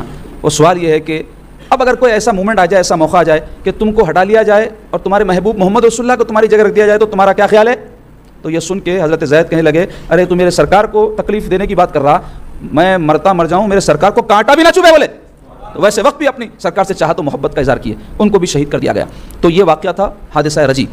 اس کے بعد اس سے زیادہ ایک غمناک, المناک اور بڑا افسوسناک واقعہ ہجرت کے 4تھے سال ہوا. وہ تھا واقعہ بیر معونہ. بیر کہتے ہیں کنویں کو عربی میں, معونہ ایک مقام کا نام ہے. ایک جو ہے شخص جو بڑا بہادر تھا, اس کا نام تھا عامر ابن مالک, اور رسول اللہ صلی اللہ علیہ وسلم کی خدمت میں آیا, اور اس شخص کے بارے میں اس کا لقب مشہور تھا ملاعب الاسنہ, نیزوں سے کھیلنے والا, نیزوں کا کھلاڑی, اتنا مشہور تھا وہ عرب میں. تو رسول اللہ صلی اللہ علیہ وسلم بہادروں کی, قابل لوگوں کی رسپیکٹ فرماتے تھے. کرنا بھی چاہیے, کوئی آدمی کسی قوم کا ہو اگر بہادر ہے, قابل ہے, تو اس کی رسپیکٹ ہونی چاہیے نا بھائی. تو اس کو حضور پاک صلی اللہ علیہ وسلم اپنے پاس بلائے, اس کو عزت دیے. تو کہنے لگا دیکھیے محمد صلی اللہ علیہ وسلم آپ کی بات میرے کو تو سمجھ میں آئی ہے, لیکن ابھی میں اعلان اپنے ایمان کا نہیں کر سکتا. آپ ایک کام کیجئے, اپنے پاس کے کچھ معلمین کو ہمارے قبیلوں میں بھیجیے تاکہ وہ آپ کے دین کی جو ہے تبلیغ کر سکے. تو رسول پاک صلی اللہ علیہ وسلم فرمائے کہ تم جن قبیلوں کی بات کر رہے ہو ان پر میں اعتماد نہیں کر سکتا, کیونکہ وہ واقعہ رجی انہی علاقوں میں ہوا تھا. تو وہ کہنے لگا نہیں میں آپ کو یہ ذمہ داری جو ہے لیتے ہوئے کہتا ہوں کہ کچھ نہیں ہوگا, ان کو بھیجیے. تو رسول پاک علیہ الصلوۃ والسلام تبلیغ کے دعوت کے لیے, اس زمانے میں جو لوگ قابل اور مولوی ہوتے تھے, قرآن کے عالم ہوتے تھے, ان کو اس زمانے کی اصطلاح میں خرہ کہا جاتا تھا. خرہ, اب آج کل خرہ بولے تو قرآن مجید اچھا پڑھنے والوں کو بولتے ہیں نا, اس زمانے میں قاری بولے تو عالم کو بولتے تھے. تو 70 جو ہے قرہ کو حضور پاک صلی اللہ علیہ وسلم حضرت حرام ابن ملحان رضی اللہ عنہ کی سرکردگی میں یہ قبیلوں کی طرف بھیجے. قبیلے تھے زعل, زکوان, عصی, بنو لیحان کا ذکر آیا اس سے پہلے کے واقعے میں, وہ سارے قبیلوں کے پاس حضور پاک صلی اللہ علیہ وسلم بھیجے. تو جب یہ بیر معونہ اس کنویں کے پاس پہنچے تو وہاں حضرت حرام ابن ملحان اپنے ساتھیوں سے کہے کہ آپ لوگ یہاں ٹھہرو, میں رسول اللہ صلی اللہ علیہ وسلم کا خط لے جا کر, یہ جو قبیلے کا سردار ہے اس کا نام تھا عامر ابن طفیل, یہ عامر ابن مالک کا بھتیجا تھا, اس کو خط دیتا ہوں رسول اللہ صلی اللہ علیہ وسلم کا. تو وہ خط لے کر کے جب اس کے پاس پہنچے تو وہ بدبخت خط لے کے پڑھا بھی نہیں, آؤ دیکھا نہ تاؤ اپنے گارڈ کو اشارہ کرتے ہی حضرت حرام ابن ملحان کو شہید کر دیا.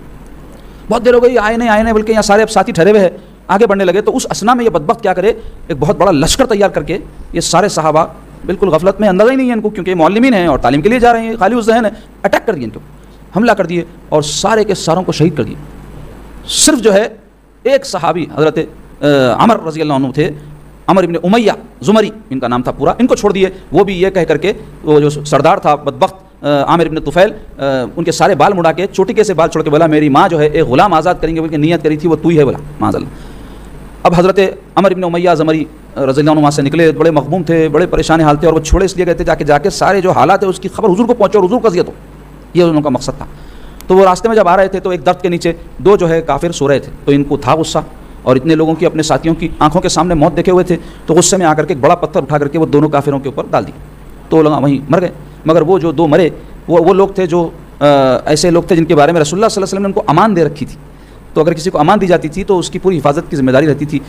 تو یہ آ کر کے سارا واقعہ رسول اللہ صلی اللہ علیہ وسلم کو سنائے تو حضور پاک صلی اللہ علیہ وسلم فوری خون بہا کا اعلان فرما دیا کہ بھائی یہ جو 2 لوگ نہیں مارے جانے چاہیے تھے مار دیے گئے, جن کو امان دی گئی تھی, ہم ان کا خون بہا دے دیں گے. اس کو دیات کہتے ہیں عربی میں, دیات. تو اس سلسلے میں رسول اللہ صلی اللہ علیہ وسلم بات کرنے کے لیے یہود کے, میں بتایا نا آپ کو 3 قبیلے مدینے میں بڑے بڑے تھے, بنو قینقاع, بنو نذیر, بنو قریظہ. تو ان میں سے ایک تھا بنو نذیر قبیلہ. تو ان کے پاس کمپرومائز کی, صلح کی بات کرنے کے لیے تشریف لے گئے. تو یہ جو قبیلے والے تھے ان سے حضور پاک صلی اللہ علیہ وسلم کا معاہدہ تھا. مگر یہ لوگ کیا کر رہے تھے کہ حضور سے تو معاہدہ کر کے حضور پاک صلی اللہ علیہ وسلم کو خبر نہیں ہوئی سمجھ کے قریش کے کفار کے ساتھ اور دیگر جو قبیلے تھے ان کے ساتھ جو ہے سازشیں کر رہے تھے. اور رسول اللہ صلی اللہ علیہ وسلم جب یہ بات چیت کے لیے تشریف لے جانے والے تو انہوں نے ایک ناپاک منصوبہ بنایا کہ رسول اللہ صلی اللہ علیہ وسلم کو ہم ایک دیوار کی اوٹ میں بٹھائیں گے اور اوپر سے ایک بڑا پتھر جو ہے رسول اللہ صلی اللہ علیہ وسلم پر گرا دیں. پیارے آقا صلی اللہ علیہ وسلم حضرت ابوبکر عمر رضی اللہ عنہ کے ساتھ جب بات چیت کے لیے تشریف لے گئے اور تشریف فرما ہوئے تھے کہ اچانک حضور کھڑے ہو گئے. انہوں نے کہا کہ آئے بیٹھیے, آپ ابھی تو آئے. حضور فرمائے نہیں ہم آئیں گے. نکل گئے. صحابہ کو اشارہ کرے چلو. تو صحابہ بھی حیران, یا رسول اللہ آپ اچانک کیوں جو ہے اس طرح واپس تشریف لا لیے؟ تو حضور فرمائے کہ تم کو پتہ نہیں, اللہ نے مجھے خبر دی ہے یہ لوگ مجھ پر قاتلانہ حملہ کرنے والے تھے. واپس آنے کے بعد رسول پاک علیہ الصلوۃ والسلام ان لوگوں کو فرمائے کہ تم لوگ معاہدہ شکنی کر دیے ہیں, تمہاری یہ حرکتیں ہیں, سب تفصیل بتائے اور فرمائے کہ دیکھو یا تو ہم سے جنگ کرنا پڑے گا تم کو, یا پھر تم کیا کرو, یہ علاقہ خالی کر کے چلے جاؤ. ملک بدر کہتے ہیں نا, شہر بدر کر دیا جائے گا تم. تو وہ لوگ شروع میں تو راضی ہو گئے کیونکہ اپنی غلطیوں کا اعتراف کر لیے تھے. لیکن عبداللہ ابن ابی منافق آ کے ان کو چڑھا کے بولا کیوں جاتے تم لوگ, برسوں سے تم لوگ یہاں ہیں, تمہارے خاندان در خاندان یہاں رہتے, ہمارے تم ساتھی ہے, تم فکر مت کرو, ہم فوج سے مدد کریں گے تمہاری, تم انکار کر دو, بلکہ چڑھا دیا. تو وہ لوگ فوری اپنی بات سے مکر گئے. تو رسول پاک علیہ الصلوۃ والسلام ان کا جو علاقہ تھا, ان کا جو مقام تھا جہاں وہ بستے تھے, بستیاں, اس کا محاصرہ فرما لی. اور 10 دن تک یہ محاصرہ رہا اور ہر قسم کا کچھ بھی آنا اور جانا بند کر دیا گیا, جس کی وجہ سے ان کو جو ہے روزمرہ کی زندگی کے لیے جو چیزوں کی ضرورت پڑتی ہے اس کی مشکلوں کی جنگوں میں تو یہ ہوتا ہی ہے. اور ان کے وہاں پر کھجور کے باغات تھے, تو رسول اللہ صلی اللہ علیہ وسلم کو اس بات کا خطرہ تھا کہ ان باغات میں سے چھپ کر کے وہ مسلمانوں پر اٹیک نہ کریں. تو ان کے باغات کھجوروں کے جو تھے اس کے درخت کاٹ دیے گئے. قرآن میں سورہ حشر میں اس کا ذکر ہے, آپ لوگ جا کے تفسیر پڑھیے, آپ کو جو ہے پتہ چلے گا اس کا. اللہ تعالیٰ تفصیل سے یہی واقعے کا ذکر فرمایا ہے جو میں آپ کے سامنے بیان کر رہا ہوں. تو مختصر یہ کہ 10-15 دن کے محاصرے کے بعد وہ لوگ جو ہے شہر چھوڑ کے جانے کے لیے راضی ہو گئے, اور اس شرط پر کہ جو کچھ ان کا مال و متاع ہے وہ اپنے ساتھ لے جائیں گے. تو فرمایا لے جاؤ, ہم کو کیا ضرورت ہے تمہارے مال و متاع کی. تو جو بھر بھر کے لے جا سکتے تھے, سونا چاندی ہتھیار سب لے کے نکل گئے. مسلمان جب ان کے علاقے میں داخل ہوئے تو مال غنیمت کے طور پہ 50 جو ہے ٹوپیاں, جنگی ٹوپیاں, اور مہنگے ہوتے تھے اس زمانے میں, لوہے سے بنانا, فیکٹریاں تو نہیں تھے, ہاتھوں سے بنتے تھے. اور پھر جو ہے سامان آسانی سے میسر نہیں آتا, کھانے پینے کی چیزوں کو مشکل ہوتی تھی. تو وہ جنگی سامان جس میں تلواریں بھی ملی رسول اللہ صلی اللہ علیہ وسلم کو, اور زرہ کہتے ہیں جنگی لباس کو, وہ سب جو ہے رسول پاک صلی اللہ علیہ وسلم کو مال غنیمت کے طور پہ حاصل ہوا. اور یہ بدبخت جو ہے خبیثوں سے وہ علاقہ جو ہے پاک و صاف ہو گیا. تو اس کو غزوہ بنو نذیر کہتے ہیں سیرت میں. غزوہ کسے کہتے ہیں؟ ایسی جنگ جس میں رسول اللہ صلی اللہ علیہ وسلم بنفس نفیس شریک رہے ہوں. اور بنو نذیر یہ قبیلے کا نام تھا, اس واسطے اس کو کہتے ہیں غزوہ بنو نذیر.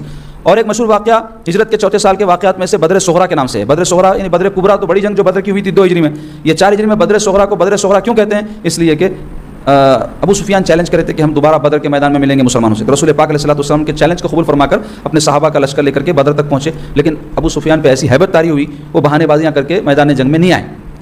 تو جنگ کی نوبت نہیں آئی. صحابہ جو بھی وہاں کچھ ساتھ اپنے سامان لے گئے تھے, ایک بازار لگا تھا وہاں, تجارت کر کے آئے تو اللہ تعالیٰ اس میں نفع ان کو عطا کیا.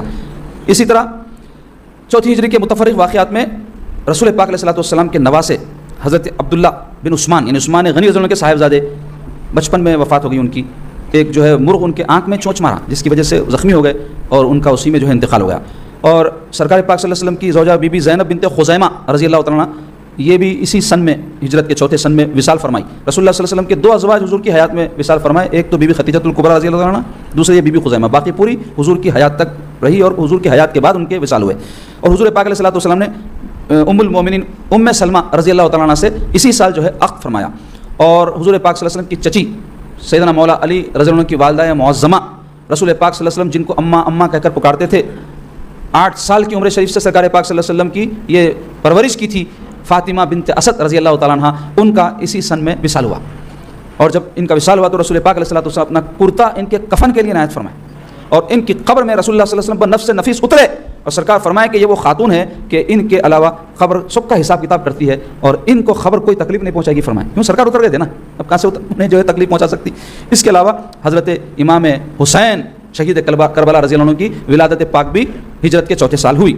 تو یہ چند متفرق واقعات تھے جو آپ کی معلومات کے لیے میں اس سن کے حوالے سے بیان کیا. اب آئیے ہجرت کے 5ویں سال کے واقعات ہم اختصار کے ساتھ بیان کریں گے. اس میں پہلا اہم ترین واقعہ ہے غزوہ ذات الرقاع کا. ذات الرقا کے معنی کیا ہے؟ رقا کہتے ہیں پیوند کو، تو ذات الرقا پیوند والا، تو اس غزوے کو پیوند والا غزوہ کہا جاتا ہے۔ تو اس کی وجہ کیا ہے؟ تو علماء نے لکھا ایک وجہ تو یہ ہے کہ اس جنگ میں سواریاں کم، سوار زیادہ تھے، اور سخت گرمی کا موسم تھا، اور پتھریلی سرزمین تھی یہ جہاں یہ جنگ ہوئی، تو وہاں تک صحابہ جب جاتے تھے تو ایک ایک اونٹ پر 6 آدمی بیٹھے، ایسی حالت تھی لیکن 6 بیٹھ نہیں سکتے تھے، تو باری باری سے بیٹھتے تھے، تو پیدل چلنا پڑتا تھا، تو پیدل چلتے چلتے ان کے سارے پیر چھل کر ہڈیاں نظر آنے لگ گئی تھی، اتنے زخمی ہو گئے تھے پیر، تو وہ کیا کرتے تھے؟ اپنے کپڑے پھاڑ کے اپنے پیروں پر چندیاں بن لیے تھے، تو اس کی وجہ سے کہتے ہیں کہ پیوند والا غزوہ، ایک اس کا جو ہے وجہ بیان کی گئی ہے علماء کی طرف سے۔ دوسرا یہ کہ جس سرزمین پر صحابہ تشریف لے گئے تھے یہ جنگ میں سرکار پاک صلی اللہ علیہ وسلم کی رہنمائی میں، وہ سرزمین جو ہے پٹے والی تھی، ایک کالا پٹا ایک سفید پٹا کالا، تو ایسے معلوم ہوتا ہے کہ پیوند لگے ہوئے ہیں، تو اس واسطے اس کا نام ذات الرقا، یہ تو وجہ تسمیہ ہوئی اس کی۔ تو یہ 400 صحابہ اس جنگ میں رسول اللہ صلی اللہ علیہ وسلم کے ساتھ تھے۔ انمار و ثعلبہ نام کے 2 قبائل یہ مسلمانوں کے خلاف جنگ کی تیاری کر رہے ہیں، اس بات کی سرکار کو خبر پہنچی تو حضور پاک صلی اللہ علیہ وسلم تشریف لے گئے، لیکن جنگ کی نوبت نہیں آئی، تو تقریباً 10-15 دن رسول اللہ صلی اللہ علیہ وسلم مدینہ طیبہ سے اس جنگ کے لیے باہر رہے۔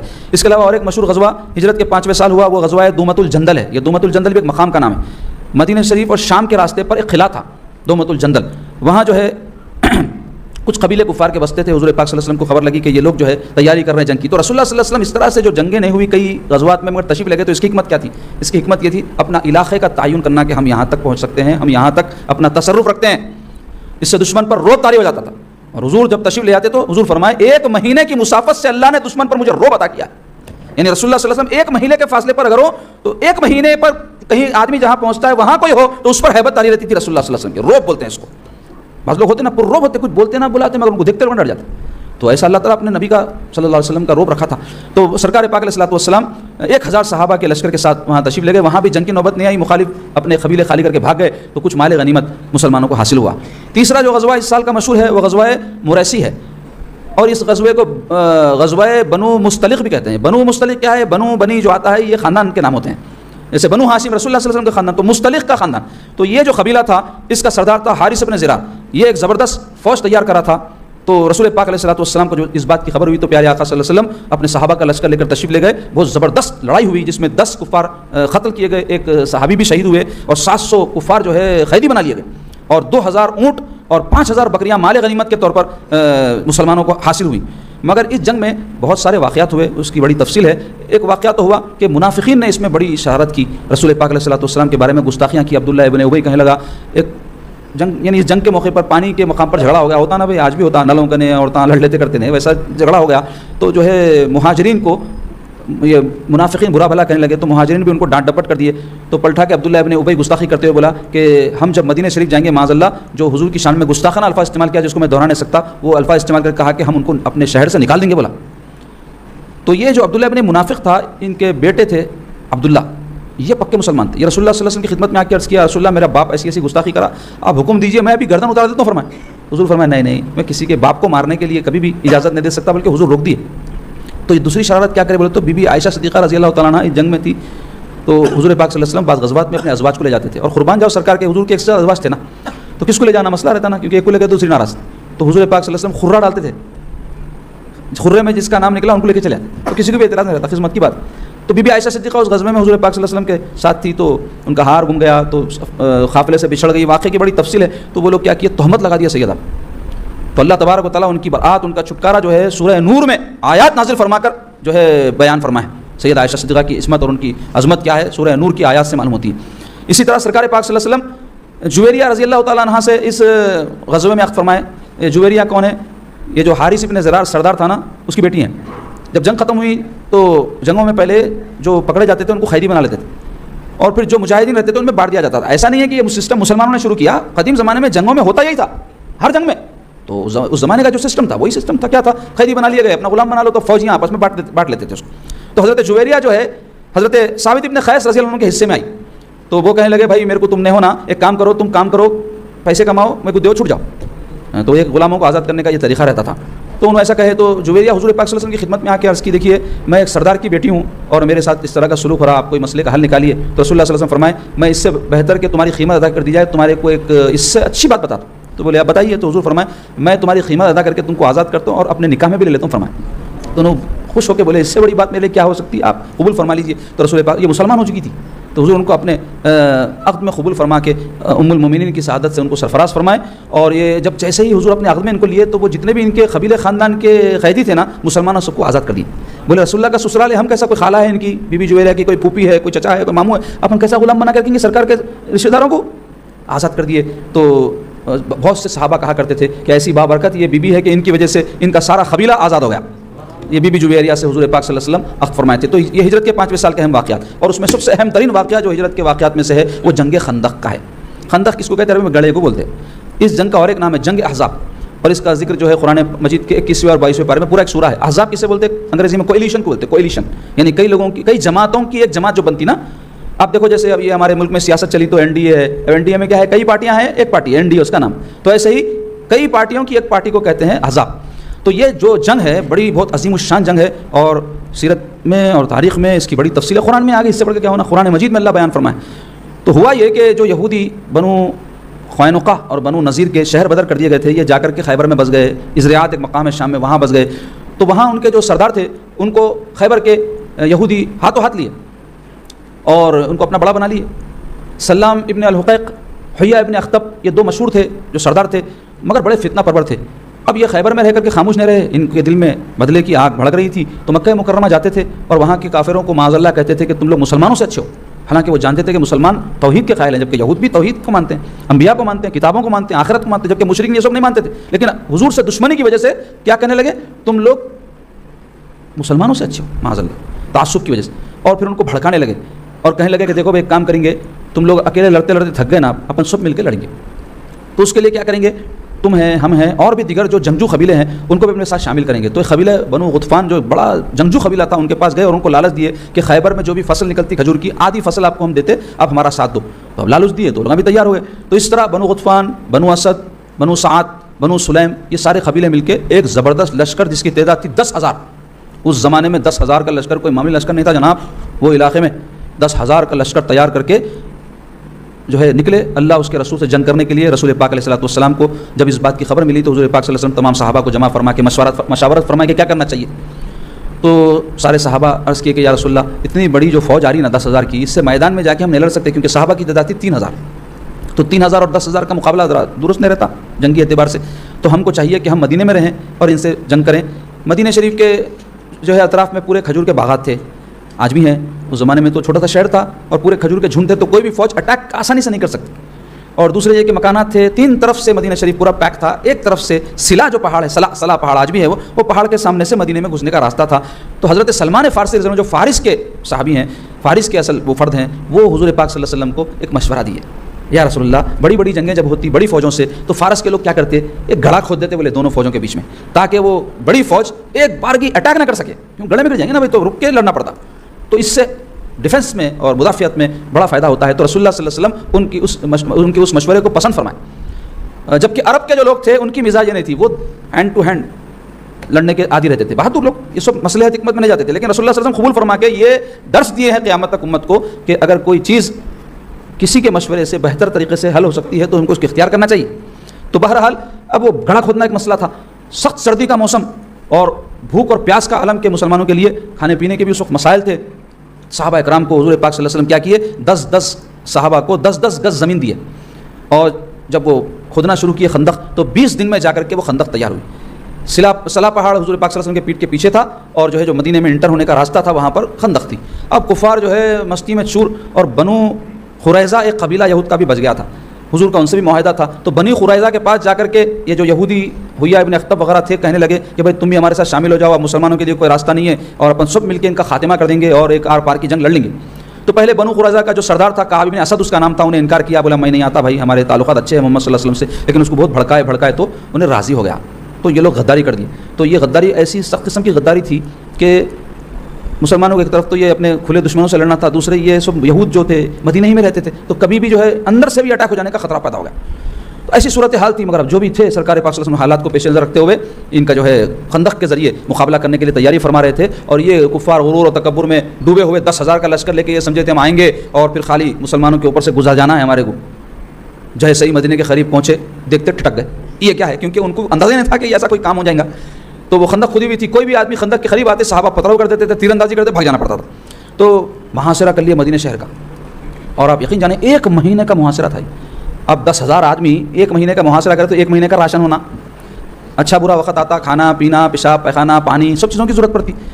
1 مہینہ یہ محاصرہ چلا جناب, اور کوشش برابر رہتی تھی کہ کود کے دوسری طرف جائیں اور مسلمانوں سے جنگ کریں. خندق کا ایک حصہ تھوڑا سا پتلا تھا, تو یہ کفار میں سے جو ہے بعض لوگ کوشش کر کے دوسری طرف مسلمانوں کے حصے میں آ گئے.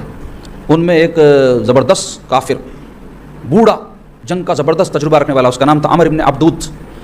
وہ آیا اور آ کر جو ہے للکارنے لگا اپنے مقابل والے کو. کسی کی ہمت نہیں پڑ رہی تھی کہ اس کے مقابلے پر جائے. اور ادھر سیدنا مولا علی رضی اللہ ہمیشہ کی طرح سرکار پاک سے عرض کرتے ہیں, یا رسول اللہ مجھے اجازت دیجیے, مجھے اجازت دیجیے. حضور فرمائے کہ نہیں علی, وہ بہت سخت قسم کا مد مقابل ہے, بڑا تجربے کار. اس کے بارے میں مشہور تھا کہ کئی آدمیوں کی تنہا اس میں طاقت تھی, کئی آدمیوں سے ایک وقت مقابلہ. حضرت علی کی جو ہے بھری ہوئی جوانی 22-24 سال کے ہے, تو حضور پاک صلی اللہ علیہ وسلم مناسب خیال نہیں فرما رہے تھے. جب اصرار بڑھا تو حضور فرمایا علی ٹھیک ہے جاؤ. تو مولا علی آگے بڑھے, تو مکالمہ ہوا. اس کی بڑی تفصیل سیرت کی اور تاریخ کی کتابوں میں لکھی ہوئی ہے, میں تفصیل دہرایا تو وقت زیادہ ہوتا. وہ اپنی بڑائی بیان کرنے لگا. آ کر عمر ابن عبدود کہنے لگا میرے مقابلے پر آج تک کوئی میرا دشمن مخالف ٹک نہیں سکا, میں ایسا ہوں میں ویسا ہوں. تو حضرت مولا علی بھی پکارے کہ میری ماں میرا نام حیدر رکھے, بولے دھاڑے مار کر حملہ کرنے والا شیر. اور اس کے بعد جو ہے آپ اس کو ایسی باتیں کرے تانا دینے کی کہ اس کی جو ہے غصے کی رگ پھڑکی اور پھر ایک دم آپ پہ حملہ کیا. آپ اس کے حملے کو روکے تو اتنا زوردار حملہ تھا جناب کہ مولا علی کے ہاتھ میں جو ڈھال تھی نا وہ کٹ گئی. کٹ کے اس کی تلوار کا وار آپ کی ٹوپی پر پڑ کے آپ کے سر تک آیا, اور اس کا نشان عمر بھر حضرت مولا علی کے سر کے اوپر رہا اس تلوار کا. مگر آپ بچ گئے اس کے وار سے, اس کا سارا زور سلپ کرا دیے. اور پھر پلٹ کے فرمایا میری باری ہے سنبھال. اور پلٹ کے جب آپ اس کے اوپر زوردار وار کیے تو پھر اس کی پیشانی سے کٹتے ہوئے کمر تک ذوالفقار حیدری اتر گئی. اور وہیں جو ہے تڑپتا ہوا نظر آیا شاہ مرداں شیر یزداں قوت پروردگار, لا فتح الا علی لا سیف الا ذوالفقار کا مظاہرہ فرما دیا. تڑپتا رہ گیا, آپ واپس آ گئے. اس کے بعد نوفل نام کا ایک کافر آیا, تو حضرت زبیر رضی اللہ عنہ آگے بڑھے اور ایک زوردار وار اس کے اوپر کیے, تو پھر وہ بھی وہیں پہ ڈھیر ہو گیا.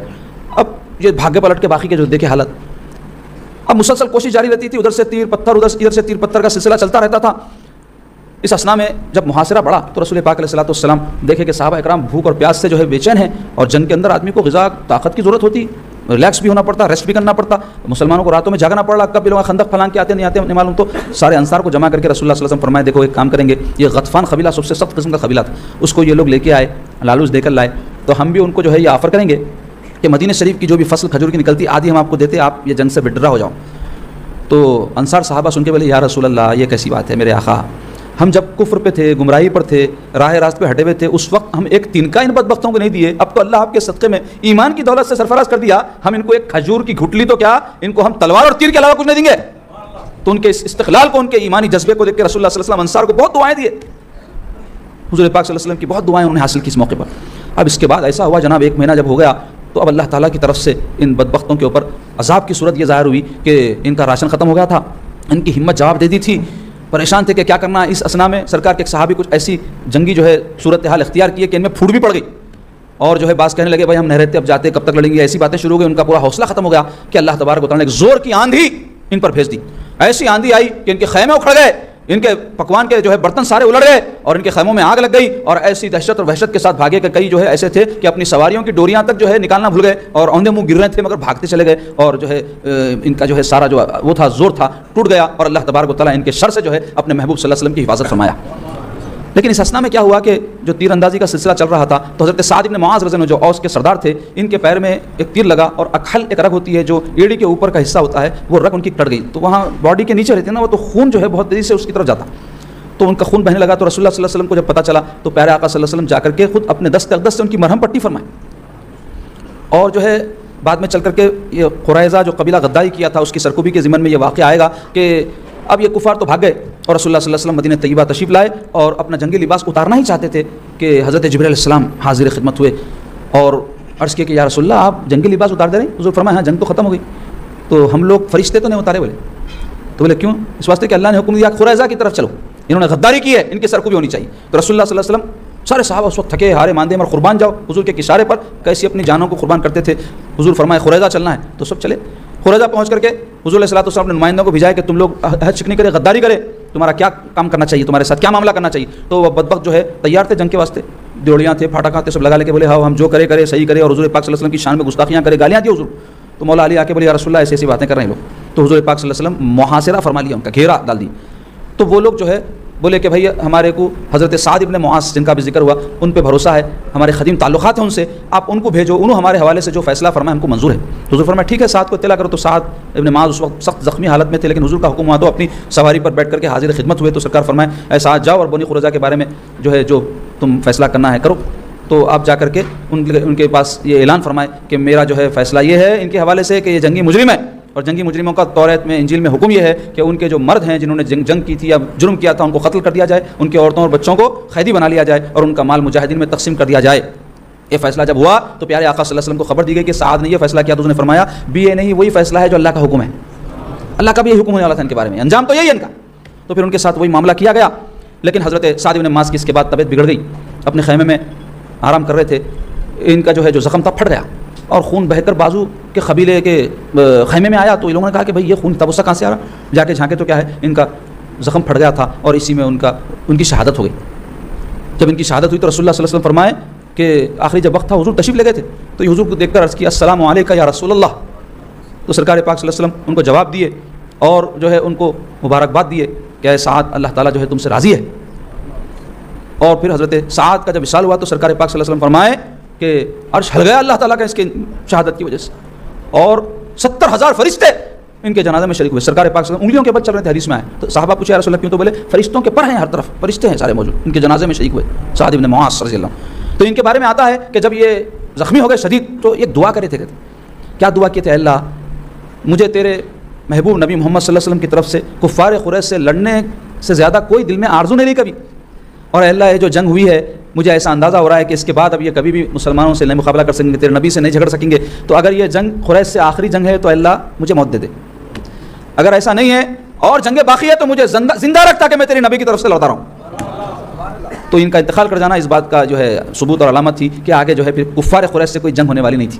تو یہ جنگ تھی جنگ خندق، اور پھر یہ غزوہ بنو قریظہ جس میں تفصیل بیان کیا میں کہ ان کے ساتھ کیا معاملہ کیا گیا، جو فیصلہ حضرت سعد بن معاذ نے فرمایا تھا۔ اب آئیے 5ویں صدی ہجری کے کچھ متفرق واقعات میں حضور پاک علیہ الصلوۃ والسلام نے حضرت زینب بنت جحش جو آپ کی پھوپھیری بہن ہے ان سے عقد فرمایا۔ یہ پہلے زید بن حارثہ حضور کے غلام کی زوجیت میں تھی، لیکن چونکہ یہ خاندانی اور قریشی خاتون تھی اور حضرت زید غلام تھے، دونوں میں بنتی نہیں تھی، تو حضرت زید نے طلاق دیا، تو حضور پاک علیہ الصلوۃ والسلام نے ان کی دلجوئی کے لیے ان سے عقد فرمایا۔ اور اسی ہجرت کے 5ویں سال حجاب کی فرضیت نازل ہوئی، پردے کی فرضیت، پردہ مسلمان عورتوں کے اوپر فرض ہے۔ نہیں معلوم لوگوں کو آج کل تو خیر فتنے کا دور ہے، ہر بات کو اسلام کے احکام کے مسئلہ بنایا جا رہا، خود ہمارے اندر جذبہ رہنا جی تو کون کیا کر سکتا ہمارے کو، خود ہمارے اندر بے حیائی آ گئی، ہمارے اندر اس کی وجہ سے بزدلی آ گئی۔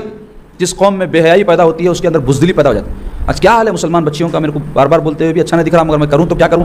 حضور فرمائے کہ الحیاء من الایمان، حیا ایمان میں داخل ہے، حیا نہیں ہے تو کچھ نہیں ہے۔ تو حیا جب جاتی تو سب یہ حالات پیدا ہوتے۔ تو حیا بولے تو اس میں پردہ بھی داخل ہے، لیکن حیا ایک ایسا جوہر، ایک ایسا جذبہ ہے جس میں بندہ کوئی غلط کام کرنے سے اپنے آپ کو جذبے کی وجہ سے روک لیتا۔ تو ہر ایک میں ہونا چاہیے، مرد میں بھی ہونا، عورتوں میں بھی ہونا۔ تو حجاب کا خالی بچیوں کو پابند بنانے کے بجائے ذہن سازی کرو ان کی کہ کیا ضرورت ہے اس کی، کیا اہمیت ہے، کیا فائدہ ہے اس کا، کیا بہتری ہے اس کے اندر، کیا اچھائی ہے، ذہن سازی کرنا نہیں کرنا۔ کئی بچیوں کو میں دیکھا کہ ماں باپ برقعے پہنا دیتے، لیکن واقعہ سنا دیتے، کالجوں میں گئے، پوٹلی میں بنے، دالیں نکل گئے، تھیٹروں میں بیٹھ گئے، جا کے پارکوں میں بیٹھ گئے، شرمسار کرنے والے کتنے واقعات ہم سنتے ہیں۔ اس کی وجہ کیا ہے؟ گھروں میں پاکیزہ ماحول پیدا کرو۔ ہمارا دین پاکیزہ دین ہے، پاکیزہ سوچ، پاکیزہ فکر، پاکیزہ لباس، پاکیزہ جسم، پاکیزہ ماحول کی تاکید کرتا ہے، ہر جگہ پاکیزگی۔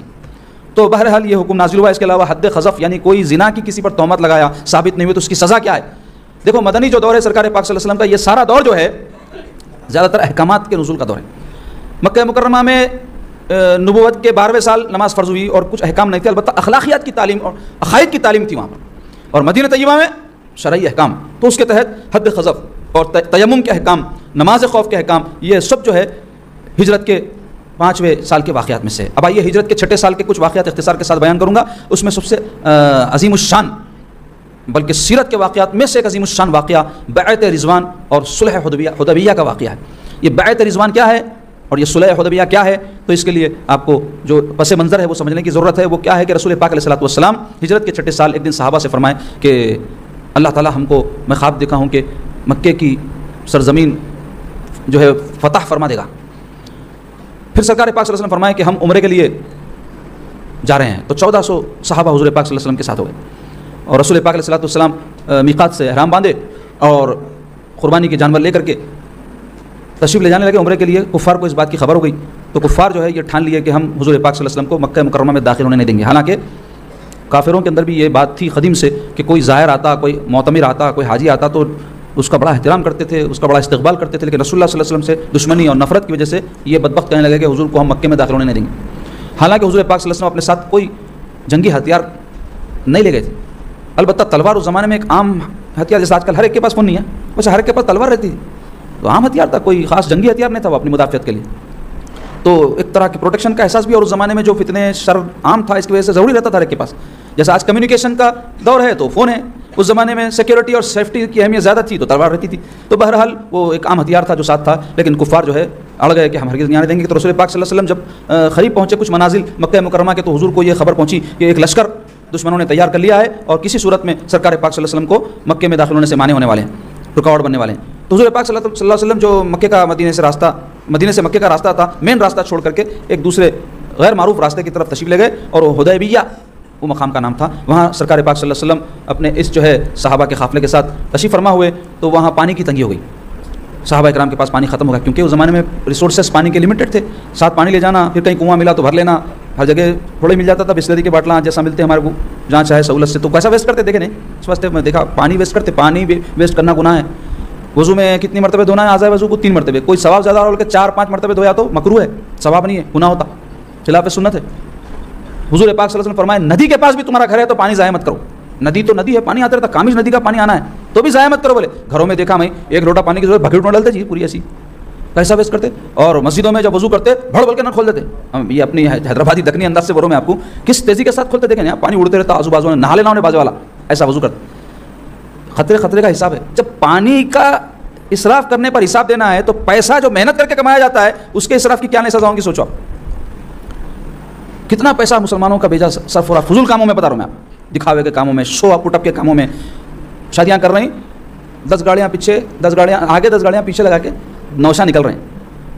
ارے بھائی کس کو دھوکہ دے رہے ہیں آپ کی اوقات کیا ہے سب کو معلوم، بریانی کھانے آیا اس والے کو معلوم آپ کی اوقات کیا ہے، آپ کے پاس سائیکل کے پیسے نہیں ہیں، آپ یہ 10 گاڑیاں کرایہ دے کے لے کے آ رہے ہیں، اس سے عزت بڑھ گئی آپ کی، کاغذ کے پھول ہے، خوشبو آتی، تو کب تک دھوکے بازیاں دیں گے؟ یہ اپنے کو بھی دھوکہ دے لے رہے ہیں، لوگوں کو دھوکہ دے کے سمجھ رہے ہیں میں بہت بڑا کام کر دیا، میری عزت بڑھ گئی، عزت نہیں بڑھتی۔ بریانی آپ کی کھا کے انہیں آپ کو 4 باتیں کر کے جاتا، کدھر سے لا کے پکایا کہ اس کی اوقات ہی نہیں تھی، خرچہ لیا کہ بھیگ لیا کہ کیا کرا کہ بول کے کھا کے نام رکھ کے نہیں بھی گیا تو اس کو اندازہ تو رہتا آپ کیا ہے۔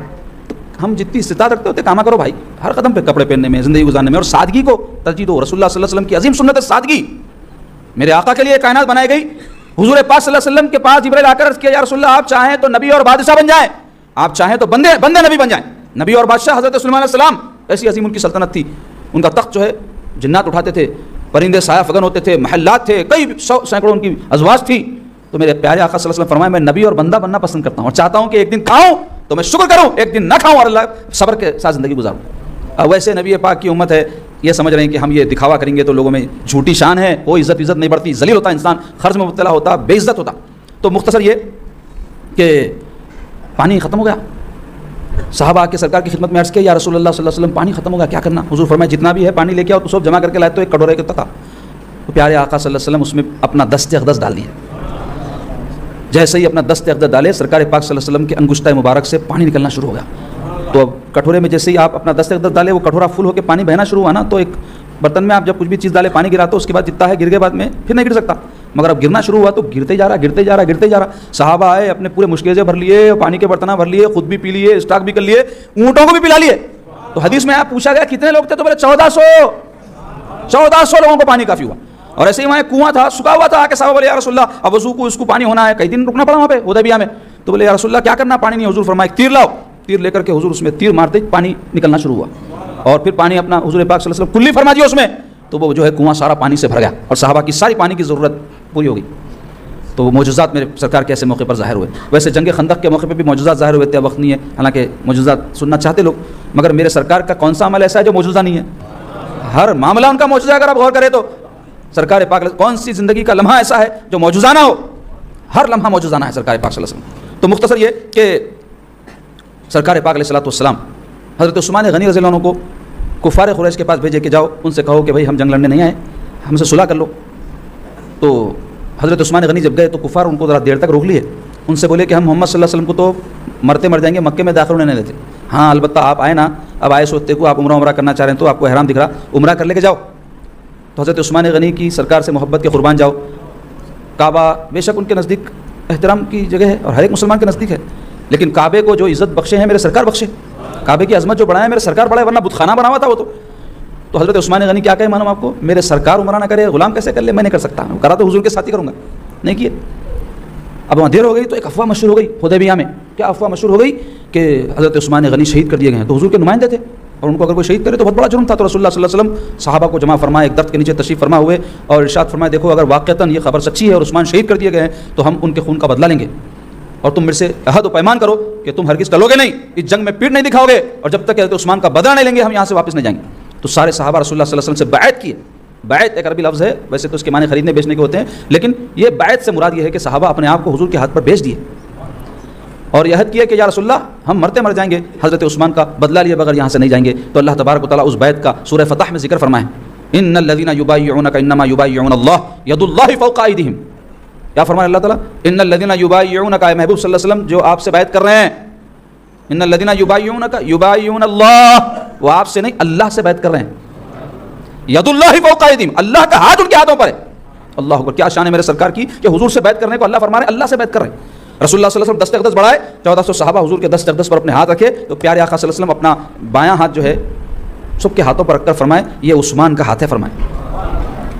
تو اس عمل کو اللہ فرما رہے ہیں کہ اللہ کے ہاتھ پر وہ بیعت کی ہے، یہ سرکار کی میرے شان ہے۔ پھر اللہ تعالیٰ ان لوگوں کی تعریف فرمائے جو جانثاری کا عہد کیا بیعت کے ذریعے، اسی سورہ فتح میں اللہ تعالیٰ فرما رہے ہیں لقد رضی اللہ عن المؤمنین اذ یبایعونک تحت الشجرہ، اللہ تعالیٰ ان مومنین سے راضی ہو گیا، رضی اللہ راضی ہو گیا، اور اللہ جب کسی سے راضی ہوتا تو پھر کبھی ناراض نہیں ہوتا، تو اللہ ہمیشہ کے لیے ان سے راضی ہوگا۔ لقد رضی اللہ عن المؤمنین اذ یبایعونک، جب وہ آپ سے بیعت کر رہے تھے تحت الشجرہ، درخت کے نیچے، فعلم ما فی قلوبہم، اور اللہ تعالیٰ جانتا ہے ان کے دلوں میں کیا ہے، جبھی تو راضی ہوا، ان کے ایمان کو، ان کی محبت کو، ان کی جانثاری کو اللہ جانتا ہے۔ تو مختصر یہ کہ وہ بیعت ہو گئی لیکن پتہ چلا کہ وہ خبر جھوٹی تھی، لیکن اس کے ذریعے کیا ہوا، صحابہ کی عظمت، ان کی سرکار سے محبت اور جانثاری وہ ظاہر ہوئی۔ تو ایسے کئی موقع ہوتے ہیں کہ پریکٹیکلی کوئی چیز دکھانے کی نوبت نہیں آتی، لیکن آدمی کے کوئی عمل سے معلوم ہو جاتا ہے انہوں چاہنے والے ہیں یا نہیں۔ تو خیر وہ لوگوں کی ٹیسٹنگ کرنے کے بجائے اپن کسی کے چاہنے والے ہیں یا نہیں اس کی ٹیسٹنگ کر لینا۔ ہماری عادت کیا ہو گئی، دوسروں کو بولتے ایسے ہے ویسے، ہم کیسے ہیں دیکھو بھائی، ہر ایک اپنا دیکھنا۔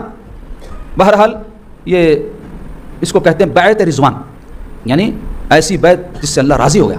تو یہ بیعت کا جو سسٹم ہے، کئی لوگ آج کل انکار کر رہے ہیں، اس کا نہیں مانتے، وہ بیعت سب بیکار بات ہے معاذ اللہ۔ تو رسول اللہ صلی اللہ علیہ وسلم سے یہ بیعت ثابت ہے، یہ تو خیر جنگ کے ایک موقع کی بیعت تھی، قسمیں بیعت کی۔ ایسے رسول اللہ صلی اللہ علیہ وسلم صحابہ و صحابیات سے کئی موقعوں پر نیک کاموں کے لیے بیعت کیا کرتے تھے، جھوٹ نہیں بولیں گے، یعنی حق پہ قائم رہیں گے، تکلیف نہیں پہنچائیں گے، حدیثوں میں معتبر حدیث میں موجود ہے، وہی بیعت ہے جو خانقاہوں میں رائج ہے۔ کئی قسمیں ہیں نا بیعت کی، جب ہوں گی انشاءاللہ ضرورت پڑی تو ہم وہ بیعت بھی اگر کوئی لے گا تو بیعت کرنے کے لیے تیار ہو جائیں گے، لیکن یہ اصلاح کی بیعت ہے جس کا آج انکار ہو رہا ہے۔ اور کئی لوگ ایسے ہیں بیعت کرتے تو صحیح، معلوم نہیں رہتا کہ کرتے، کئی بیعت کرتے بیعت کے تقاضے پورے نہیں کرتے، اصلاح کے لیے نا، تزکیہ نفس کے لیے، تربیت کے لیے، مقاصد نہیں معلوم رہتے، تو آپ کو ایک دعوت فکر دے رہو، معلوم کرو بیعت کی رہتی، اور پھر جس سے بیعت کر رہے ہیں وہ بیعت لینے اور کرنے کا اہل ہے وہ بھی دیکھو، لال پیلے ہرے ادے کپڑے دیکھ لیے، کسی کے تقریریں سن لیے، بہت اچھا ماشاءاللہ سبحان اللہ بولے، فوری مرید ہو گیا۔ بھائی ہر ایک چیز کے اسپیشلسٹ رہتے، میں یہ نہیں کہتا کہ مقرر ہے تو کوئی غلط کر رہا ہے، مقرر کا کام تقریر کرنا ہے۔ ایسے ہی جو شیوخ ہوتے ہیں تربیت کرنے کے ماہر ہوتے ہیں، آپ بیمار ہوتے تو ڈاکٹر کرنے جائیں گے نا بھائی، گھر بنانا ہے تو انجینئر کرنے جائیں گے، تو ایسے ہی آپ کو بیعت اگر کرنا ہے تو وہ شیخ کے اندر جو کوالٹیز ہونا ہے کہ آپ بیعت کرنے کے بعد آپ کو جو چیز حاصل ہونا ہے وہ شیخ ویسا ہو نا، اس میں تقویٰ ہو، پرہیزگاری ہو، علم ہو، رہنمائی کی صلاحیت ہو، اخلاق ہو اچھے اس کے، اور تربیت کا اپنے مریدین کے اس میں جذبات عالیہ ہو اور نظم ہو اس کے پاس، اس کا سسٹم جہاں ہو وہاں آپ کو بیعت کرنا چاہیے، اور خالی نہیں رہنا۔ بیعت نہیں رہی تو شیطان کبھی بھٹکا دیتا۔ آج جو بدعقیدگی پھیل رہی اس کی بہت بڑی وجہ یہ ہے، لوگ خانقاہوں سے دور ہو گئے اور شیوخ کے صحبتوں سے دور ہو گئے، اپن پیدل ہے علم سے دوسرے جنوں کو صحیح بول رہے ہیں۔ پہلے آپ دونوں طرف کی تحقیق کرو، بیٹھو اللہ والوں کی صحبت میں، علماء کی صحبت میں، صحیح العقیدہ مشائخ کی صحبت میں، اس کے بعد میں کوئی نتیجہ نکالو۔ مختصر یہ کہ خیر بات آ گئی بیعت کی، تو میں آپ سے یہ عرض کر دیا۔ تو اب یہ بیعت رضوان ہو گئی، تو اب صلح کے لیے رسول اللہ صلی اللہ علیہ وسلم حضرت عثمان کو بھیجے تھے، تو کافروں کی طرف سے بدیل ابن ورقہ نام کا ایک شخص اٹھا، ان سے کہنے لگا کہ دیکھو میرے بارے میں تمہارا کیا خیال ہے، میں تمہارا بزرگ آدمی ہوں کہ نہیں، تو انہوں نے اقرار کیا۔ اس کے بعد اس نے کہا کہ میری بات پہ اعتماد ہے نہیں تم کو، تو انہوں نے کہا کہ ہاں اعتماد ہے، تو اگر تم اجازت دو تو میں جا کے محمد صلی اللہ علیہ وسلم سے بات کرتا ہوں۔ تو بعض نوجوان قسم کے جو تھے لونڈے وہ کہنے لگے نہیں کوئی بات چیت کرنے کی ضرورت نہیں ہے، ہم کو کچھ بات کرنا نہیں ہے، معاذ اللہ، ایسے بدتمیزی کہنے لگے۔ تو تجربے کا لوگوں نے کہا کہ بھائی بات سننے میں کیا جا رہا، سننے تو دو جا کے۔ تو بہرحال بدیل ابن ورقہ حضور کی خدمت میں آیا اور حضور پاک علیہ الصلوۃ والسلام اس کو فرمایا کہ دیکھو تم بھی جنگ کر کے تھک گئے، ہار گئے، مگر ہم نہیں ہارے، ہم تھکے نہیں، ہم کو اگر ضرورت پڑی تو اور لڑنا ہے تو لڑیں گے۔ لیکن اس سے حاصل کچھ بھی نہیں ہو رہا, غیر ضروری لوگ مر رہے ہیں, ایسا ہو رہا, جو بھی بہرحال امن کی بات ہوتی ہے حضور نے کی, تو وہ جا کر کے جو ہے اپنی قوم کو بتایا کہ حضور صلی اللہ علیہ وسلم جو بھی, میں تو اپنے آقا کو حضور کہہ رہا ہوں, وہ جا کر حضور کا نام لے کر کہنے لگا کہ محمد جو بھی کہہ رہے ہیں وہ صحیح کہہ رہے ہیں, ہم کو صلح کر لینا چاہیے. تو پھر وہاں سے جو مخالفت کرنے والے تھے مخالفت کیے, لیکن ایک تجربے کار آدمی عروہ ابن مسعود اس کا نام تھا, وہ اٹھا اور کہا کہ میں جا کر کے جو ہے بات کر کے آتا ہوں کچھ. پھر حضور کی خدمت میں آیا, واقعات کی بڑی تفصیل ہے, میں مختصر کرتا ہوں.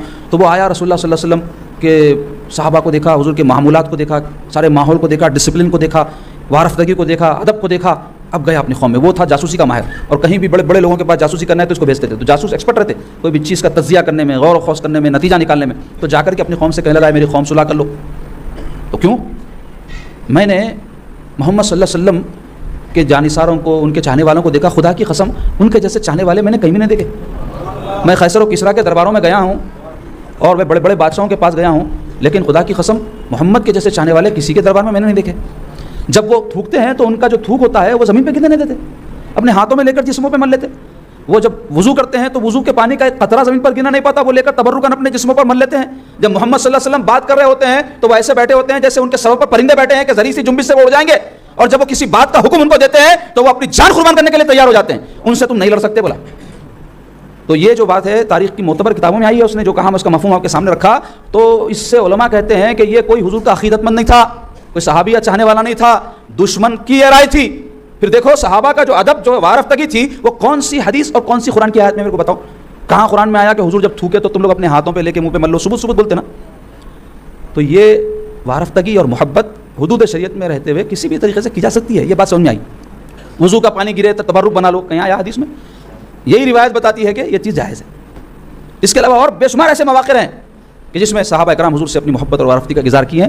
پھر کسی موقع سے اس کی تفصیل بیان ہوگی. بہرحال وہ جا کر کے کہا تو پھر حلیس نام کا ایک شخص آیا, تو حضور دیکھتے ہی فرمایا یہ چھچورے قسم کا آدمی ہے, اور جو ہے یہ البتہ جو قربانی کے جانور ہوتے ہیں نا, چڑھاوے کے لیے جو لائے جاتے ہیں کعبے میں, اس کا بڑا احترام کرتا ہے. تو حضور فرمائے اپنے قربانی کے جو جانور لینا ذرا آگے کر دو فرمائے.